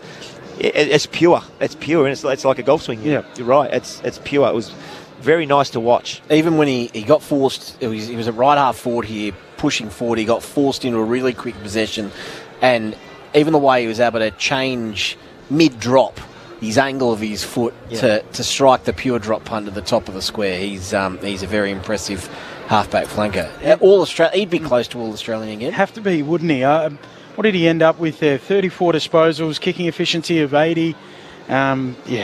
6 ground ball gets, 5 inside 50s, and not on our stat sheet, but there'd be a few rebound 50s in amongst all of that as well. Boomer, if you're coaching Fremantle next week, are you putting a defensive forward? 100%. Yeah. 100%. You cannot have Bailey Dale coming off the halfback flank, having 5 inside 50s, 10 marks, 540 metres gained. You are not allowing that. As a coach, you are not allowing that. It looks like a real job for a Bailey Banfield. I would think someone like him. Just Bailey. Yep. Go to your namesake and don't let him get near it. And unfortunately for Bailey Dale, we've seen it a couple of times when players have gone to him. It's harder. Yeah, if I was coaching, I would nearly be saying go through his man as well. Yeah. If you can lower your eyes, drop your eyes and kick 2 goals in the first quarter, start telling him about it, and then go put your arm across. Now all of a sudden he's got to defend. Because today, no disrespect to West Coast Eagles, but it didn't look like he had to defend too much. I'm sure he did, by the way. I'm not being a smart ass here. He would have had... It just didn't look like he had to defend because every time they got the football, he just ran off. So I think you've got to go through those type of players, they're men. But also, I would be sending someone with a defensive role. Defensive role, Maisie, yes, but try to hit the scoreboard at the same time. Yep. And then the rest of your teammates need to be aware of that. And they got a couple of good candidates for that as well, the Dockers. You put a bit of work with Switkowski into him or Bailey Banfield, as you mentioned, Ben. So, yeah, I suppose it's going to be all we talk about all week. That's Sunday. It's a big game, isn't it? And then following that game is Hawthorn and Brisbane as well up at the Gabba. So that might be a massive one in terms of shaping the top 4 and the top 2. So it's so that's the second last game of the weekend. Western Bulldogs versus Fremantle, which one of the teams will miss out in the 8. And then the midweek game, of course, might be a top 4 decider as well, because if Gold Coast win against Port Adelaide by enough, then all they've got to do is beat Essendon by as much as they can, and they might jump everyone into the top 4 with a double chance. Lose both and they're out. So it's a crazy season. Well, that's what it was like for the Dockers. I mean, their last 2, if they had 2 wins, they'd likely finish top 2. Yeah. If they won one of them, they would likely finish top 6. If they lose both, they'll miss out. So this is from Mitch Turner back in the studio as well. Having played a minimum of 50 games, Ruben Jimby has the 6th worst winning percentage of all time at 11.3%. 7 wins, 55 losses. The 5 ahead of him all played in 1934 or earlier. 4 of them were a part of the same St Kilda side in 1902. Wow. So the worst winning percentage of past players in 91 years. That is putrid. Let's go back to the rooms and Lex Pesce. I'll make it a bit more positive for you, Ben and Cameron. I'm joined by Joel Fraser at the moment. Joel, congratulations on the win. Just firstly, it's the talk now going forward is win and you're in. You played in an elimination final last year. Can you talk about what the feeling is amongst you younger guys at the moment and whether or not you draw on that experience from last year? Yeah, definitely. I think the feeling's very optimistic, especially after today. And even last year we had to play Giants at Mars Stadium to sort of consolidate a final spot. So similar boat next Sunday and we'll look forward to it. Can you just talk to the form that you're in at the moment? I just saw over there, I think most of the family in here perhaps belong to you. How much do they mean to you and the support they've given you to find form this year? Oh, yeah. Massive support of me and my family. I'm originally from Horsham, Victoria, and they're still there. So 3.5 hour drive, but they're at every game this year. I think they've missed maybe 1 interstate one. They've been to about 4 out of the 5 interstate ones. So, yeah, I love my family and my partner, Sarah. They've been a massive support this year. And when they're not around, who around here is really taking you under their wing? Because something's working. The older boys have been awesome. When I first come to the club, about like 2 years ago now. So Libba was awesome. Bont, like especially moving through the midfield this year. Ed Richards has really supported me.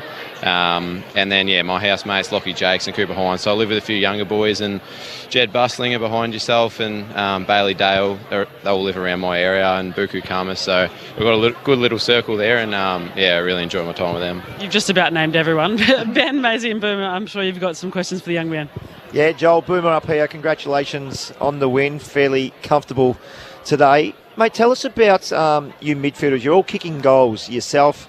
The Bont kicked 2 today. Ed Richards kicked 2. You always seem to sneak forward and kick 2. Is there a licence in your team for your mids to sneak forward and hit the scoreboard as well, or is that just something that's always been in your game? No, there definitely is a licence. We've got to get that balance right, which we've been working on in the last 4 or 5 weeks, between having a bit of a defensive mindset, but then, it's a really important aspect of the game now, midfielders, especially from contests, getting in and being a threat. So, we do talk about that weekly. I want to ask you about one of the unsung heroes. I really like this guy, Riley West. Now, I called it football karma today because he didn't have too much of an impact in the first half, but he touched the ball 2 times and gave them both off within 25 metres of the goals, and then he ends up kicking 3 himself. He obviously works super hard on his game. I did a little bit of work with him at the under-18 level in the Australian under-18 team. He looks like he's come forward in leaps and bounds. Yeah, he sure has, and I think the area of his game, like the selflessness this year, I think he's really grown on that. He's terrific. I mean, as you said, he gets rewarded on the scoreboard because of the team fundamental things he does in the first half. So, it's been awesome for us this year, and really enjoy playing with him. I know you got to run, but I just want to ask you about the nickname Baby Bont as we let you go. How does that go with you? I get asked this every second week on the radio, and it's the same answer. More of a laugh than anything in the club. But I love playing with the great men, and there'll only be one Bont. I will let you go. Thanks, Joel. Thanks, guys. Thought it was a good original question. Benny, he always got the inside, and he's texting people, and he must have a lot of dirt on a lot of players. I'm glad I'm finished, actually. Yeah, correct. I'll still get down to Arden Street and see what I can find, Boomer. You find something next time I'm working with you, dig it up. I'll see what I've got there. I might find something on you. I know a couple of Western Australians. Who are the West Aussies, That I know? Yeah. I know a lot of them. Can't give you my sources. Sunday footy on ABC Sport. We might be able to take it a little more broad as well. Marcus Bontempelli, before we do, caught up with Sarah Jones of Fox out on the ground after the game. Marcus Bontempelli, job well done. That's a big tick, and you can move on now to next week. How mature and professional did the group have to be today? Yeah, really. I really respected the intensity and the pressure the West Coast Eagles brought, especially off the back of how close, I guess, they ran Adelaide to the line last week. So we certainly expected that same level of fire and intensity, especially in the contest. And to be fair, in that third quarter, I reckon they had the better of us. So there's going to be some good learnings in that. Yeah, we put another decent score line up, but it'll be the stuff probably inside the contest we'll look at. But certainly a bit of relief now going into next week, and she's on for sheep stations. So is your game where it needs to be able to get through to September, you think? I definitely feel like stoppage in contest. Clearly, we've become undone with our defensive stuff at times. When teams get through us a bit too quickly, we obviously find it hard to stop. So that's going to have to definitely be our MO against Fremantle next week, who can score and got some dangerous speed in the front half. So that's clearly the thing we know we've got to be really tight on. So ultimately, hopefully we feel like we've done enough work last month to tighten that up, but we've got to still prove it. Your own game, that was the second highest rated game of your illustrious career. Are you feeling in great shape as we head towards September? I am. I probably had, I'm feeling a few games fresher than some of the other boys with the 5 weeks I missed at the start of the year. So I'm pretty confident in that's definitely helping me sort of cover the ground a bit. And I think especially in games like these where they can be a bit risky against opposition that are a bit further down the ladder, you can't afford to come off your medal too much. So I do try and pride myself in playing as well as I can, especially in these games, and hopefully set setting a good standard for the other boys. So we did that tonight. We feel pretty good, but as I said, quick turnaround. It looks like you found another father-son gun in Jordan Croft. How exciting is he? You know, and some players are like that. You know, it takes them a little bit to get going. Some players just look better at AFL level, and he's had a great month at VFL level, but I was really impressed with his aerial game tonight, you know, to run and fly at the ball like he did and compete as a young guy.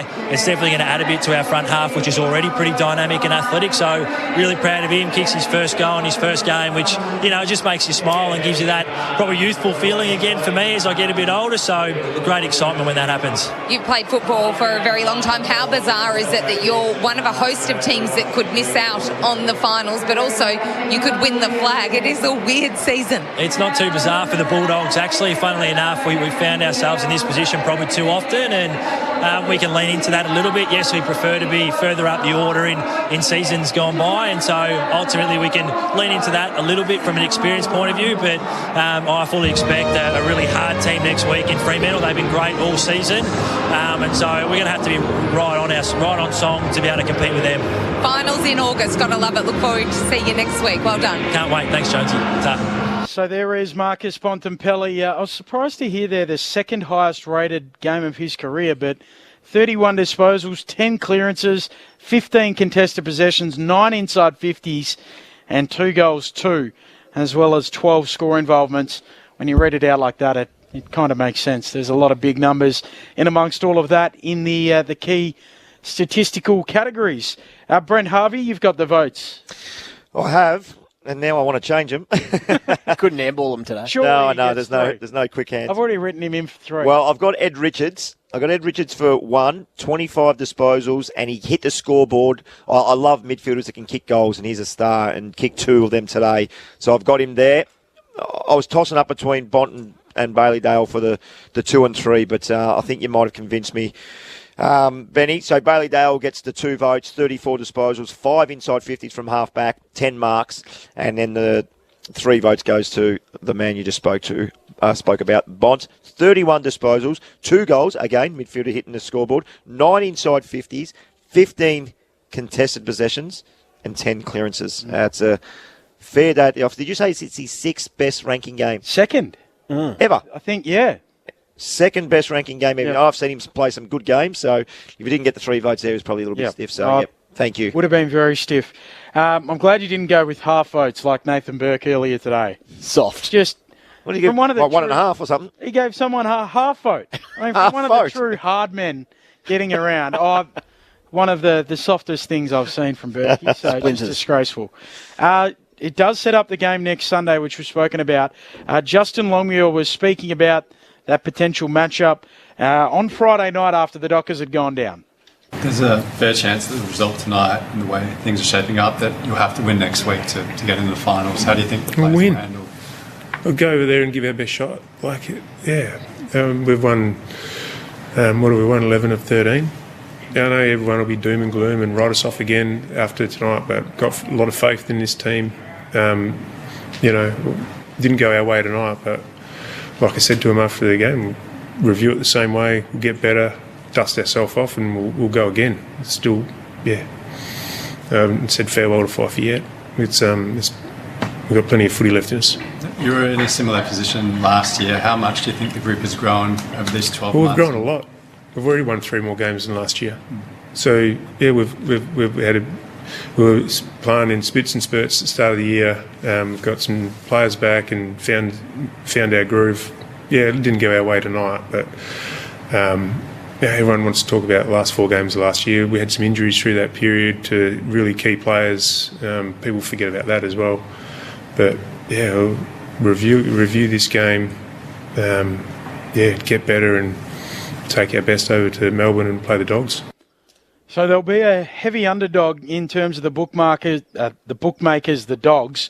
Sorry, let me start that whole thing again. The Dockers will be a heavy underdog according to the bookmakers. Can you make a case for them, Boomer? No, unfortunately not. Not from what I've seen today. Yeah. I think they're going to come up against a team that is hitting their straps right at the very right time. The only injury I think that can come back into the team, and it's debatable whether he does or not, Maisie, is Treloar. I don't think they've got anyone else that comes in, have they? I think he would be the one. So they're healthy is what I'm saying. Yep. And the footy that I know they didn't play against the greatest opposition today, but the footy I've seen with the speed on the ball, I just think that they're coming again. If it was in Perth, different story. They're coming up against a good team on their home deck that play this ground superbly well. And you mentioned it earlier, Fremantle have already won 15 games. Yeah, and they could miss out. It is unbelievable. The Dockers are expected to get Hayden Young back. He spoke to good player. The commentary team on Friday night pre-game, and he is expected to play. He's the difference maker. It's a big in that Dockers midfield. It's just whether his body can get through. So that is going to be an enormous game. I might just throw to some of that Hayden Young audio a little bit of what he did have to say when he spoke on Friday night. I'm super confident that I can have an impact. I'm not as confident in probably my body, which is fair enough. So that's the challenge going forward. I think I proved to myself that I can come in and impact on a game of football, and my football will take care of itself.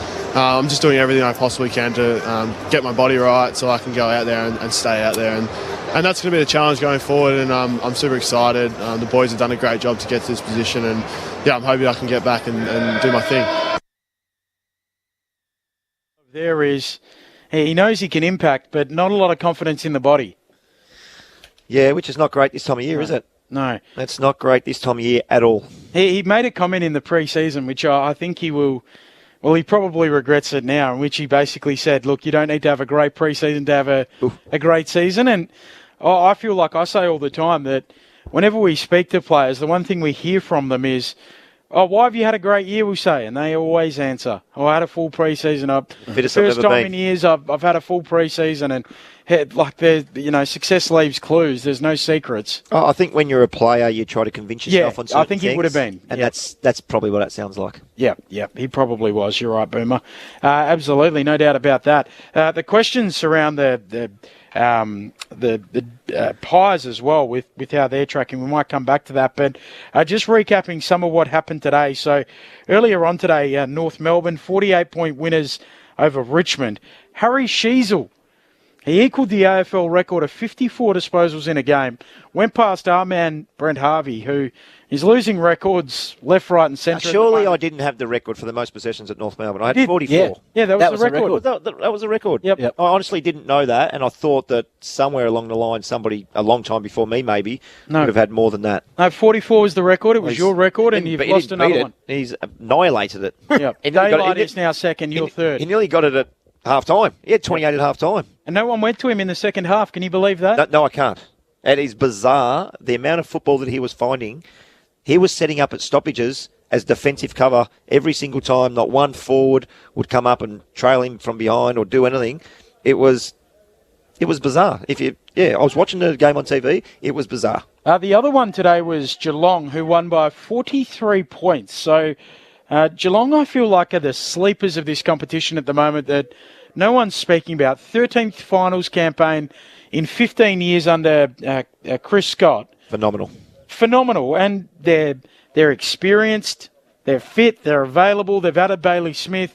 They are just humming along at the moment like a dream. And no one's really talking about anything about them except for whether Jeremy Cameron can get to the ton. What's the weakness of Geelong? That's an honest question, because if I'm going to say... maybe down back. Well, I'm thinking, like right now, and not... I don't want to get whacked for this, but is it their midfield? But now you've added Bailey Smith. Myers has gone through there and just finding a lot of the football and uses it superbly well. Is it the depth of their midfield? Maybe now that Dangerfield's playing more forward? I don't know. I'm trying to find something, is what I'm saying, and I can't find it. I would have said their depth of the midfield, but that's not happening. They feel very balanced, so there's a lot to like there. Boomer, you've made the fatal mistake of parking in a car park that shuts at 8 o'clock. 8 o'clock, I did. Oh, that is a shocker. We've got to give you an early minute. Appreciate your work over the course of the afternoon on Sunday Footy on ABC Sport. Always good to be here with you, boys. The game wasn't amazing game, but you did a fantastic job, and I'm glad I was here. Gives me a great appreciation of the Western Bulldogs and the style the fast style and the offensive style, Benny. And they're exciting forwards. Gee whiz, they're worth coming to the footy alone to watch. Some of the AFLW scores from today, so Hawthorn by 4 points over the Lions, a little bit of an upset there. St Kilda over the Crows by 22, and Fremantle defeating Port Adelaide by 22 points as well. Now, one of the key stories of the AFLW this weekend, Maisie, I don't know if you've seen it, Ash Centra, debut, number 1 pick, first kick, first goal, but the bounce between the legs, everyone's trying to replicate it. Saw Sam Mitchell yesterday trying to do it at the MCG. Couldn't do it, Sam. No. You think you could do it? Absolutely no chance. It's incredible. All of the boys. Nick Dacos in the rooms. I've seen footage of other players trying to do it. So there's a lot of players. Some of the other highlights out of the weekend in the AFLW. Zippy Fish, best name in the comp. 25, make that 26 on debut. There was a bone of contention around how many she had. One short of the record for Sydney in the win over Richmond. Lucia Painter as well, 3 goals in a quarter on debut for the West Coast Eagles with a win over the Gold Coast Suns as well. Mitch in the studio pointing out as well that the number 3 long sleeve jumper out there for Richmond today, Brett Delidio, the last to wear it, received a massive bake from Damien Hardwick, and that was the last of the long sleeves at Richmond, but back out there. There was a few in the long sleeves today from the Tigers. Tresice was in the long sleeves as well, which was good to see. It actually does look good with the Richmond jersey, the black long sleeve, so no, I'm not adverse to it. I like it. The Pies last night, this was clearly the game of the weekend that everyone was looking forward to. 4 big moments down the stretch. So the crisp goal with 5:48 remaining, the Crows up 3. Riley Philthorpe, who was Adelaide's boy, has become their man. He goaled with 4:49 remaining to put them back out by 9. Nick Dacos goals to bring it back to 3 just 30 seconds later, and then the Philthorpe soccer away with 57 seconds remaining, and the Crows up by 3. I think we're all in agreement it was a free kick by the letter of the law, but no one's too upset that it wasn't paid. I can't understand how 4 umpires can miss that. I cannot get my head around it. Surely one of them picks that up. Because, and maybe if it was at the MCG they may have, but that was, how that wasn't paid a free kick was beyond me. Let's have a listen to Craig McRae, who spoke in the post-match press conference. Yeah, we've got some work to do on our connection inside 50s. But again, it's hard. It's wet conditions, trying to kick it to contest, then try to get to forward 50 stoppages. I think we had 39 forward 50 stoppages or something like that. Kick 3 points. So you've got to find other ways to score. That's the numbers, but we sit here, we didn't get the 4 points, but internally we know we're heading in the right direction. Has that been encouraged after the past few weeks, the effort and the way you started, an encouraging sign for you? Yeah, I think so. I think put the jumper on this week. There's a lot more pride in the way we went about it. Small margins, little moments, fighting right to the end when the scoreboard sort of got away from us a couple of times. There we found a way to get the scoreboard back closer. Internal belief that game was there for us to win, and numbers were suggesting that we dominant in clearance and all these other things. So, we didn't quite get the 4 points, but again, we leave here not with our tail between our legs. So that was Craig McRae. Josh Dacos, speaking on ABC Sport, had a similar message. I felt like tonight we were quite dominant, like you said, in that last quarter. We had our opportunities. Boys tipped in all night, and I feel like, we're really proud. Obviously, result didn't go away. We've had games where we've won them and been a bit disappointed, and this is the opposite. We're really proud of the way we played. Obviously, didn't get the result. It's like you said, our best performance in almost 5-6 weeks. I think it's at a good time, to get us ready, and those types of games are going to be coming up. So where do you sit on it, Maisie? Are you a believer that the Pies can still turn it around? It's a lot of momentum to lose. And I know, looking at it glass half full, 3 of those games they were well and truly in and could have won all 3.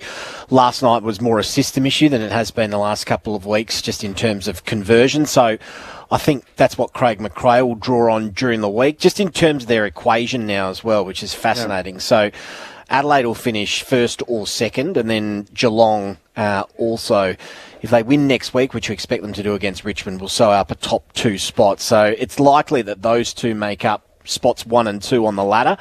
And then Brisbane is next on 62 points. So they're half a game behind Geelong at the moment. So if Collingwood do win, they can jump them if Hawthorn beat Brisbane. But then if Hawthorn win by enough, they could go above Collingwood as well. So there's only a couple of percentage or less than 1 percentage point between both Collingwood and Hawthorn in 4th and 5th at the moment. So it is absolutely on a knife's edge. I tell you what, the button on the AFL app next week for the live ladder is going to get the biggest workout of all time, because it will literally come down to percentage with a couple of these positions. So, yeah, and then we're not even talking about Gold Coast, who if they win twice and win handsomely, then they could jump everyone into 4th spot. It's an incredible finish. Josh Bowler has done it again. He's set up the final week. We can't wait for that. The Dogs and the Dockers, 3:15 next Sunday afternoon to decide likely the final place in the 8. We can't wait for the final round. That does it for us here from Docklands on this Sunday evening. Great work, Maisie. Great to see you, and well done on what was a pretty meagre game, as opposed to what might be on the line this time next week. There'll be one set of fans this time next week feeling very flat, that's for sure, and one pretty happy. Thanks, Boomer. Thanks, Murph. Oh, no, Murph was sick and Boomer's already left. A big thank you to Stu Hollywood-Baker, to Lex Pesha down on the boundary, to Mitch Turner back in the studio. It has been Sunday footy on ABC Sport. It was the Dogs winning by 94 points, 19-12-126, plays 4-8-32. It all sets up the final round. And to take us out, some of the highlights. And as I said on the siren, we will see you next week. Cole's kick is intercepted. A chance now for the Bulldogs. Dropped inside, attacking 50. Mark taken by Darcy. Not where you want to turn it over.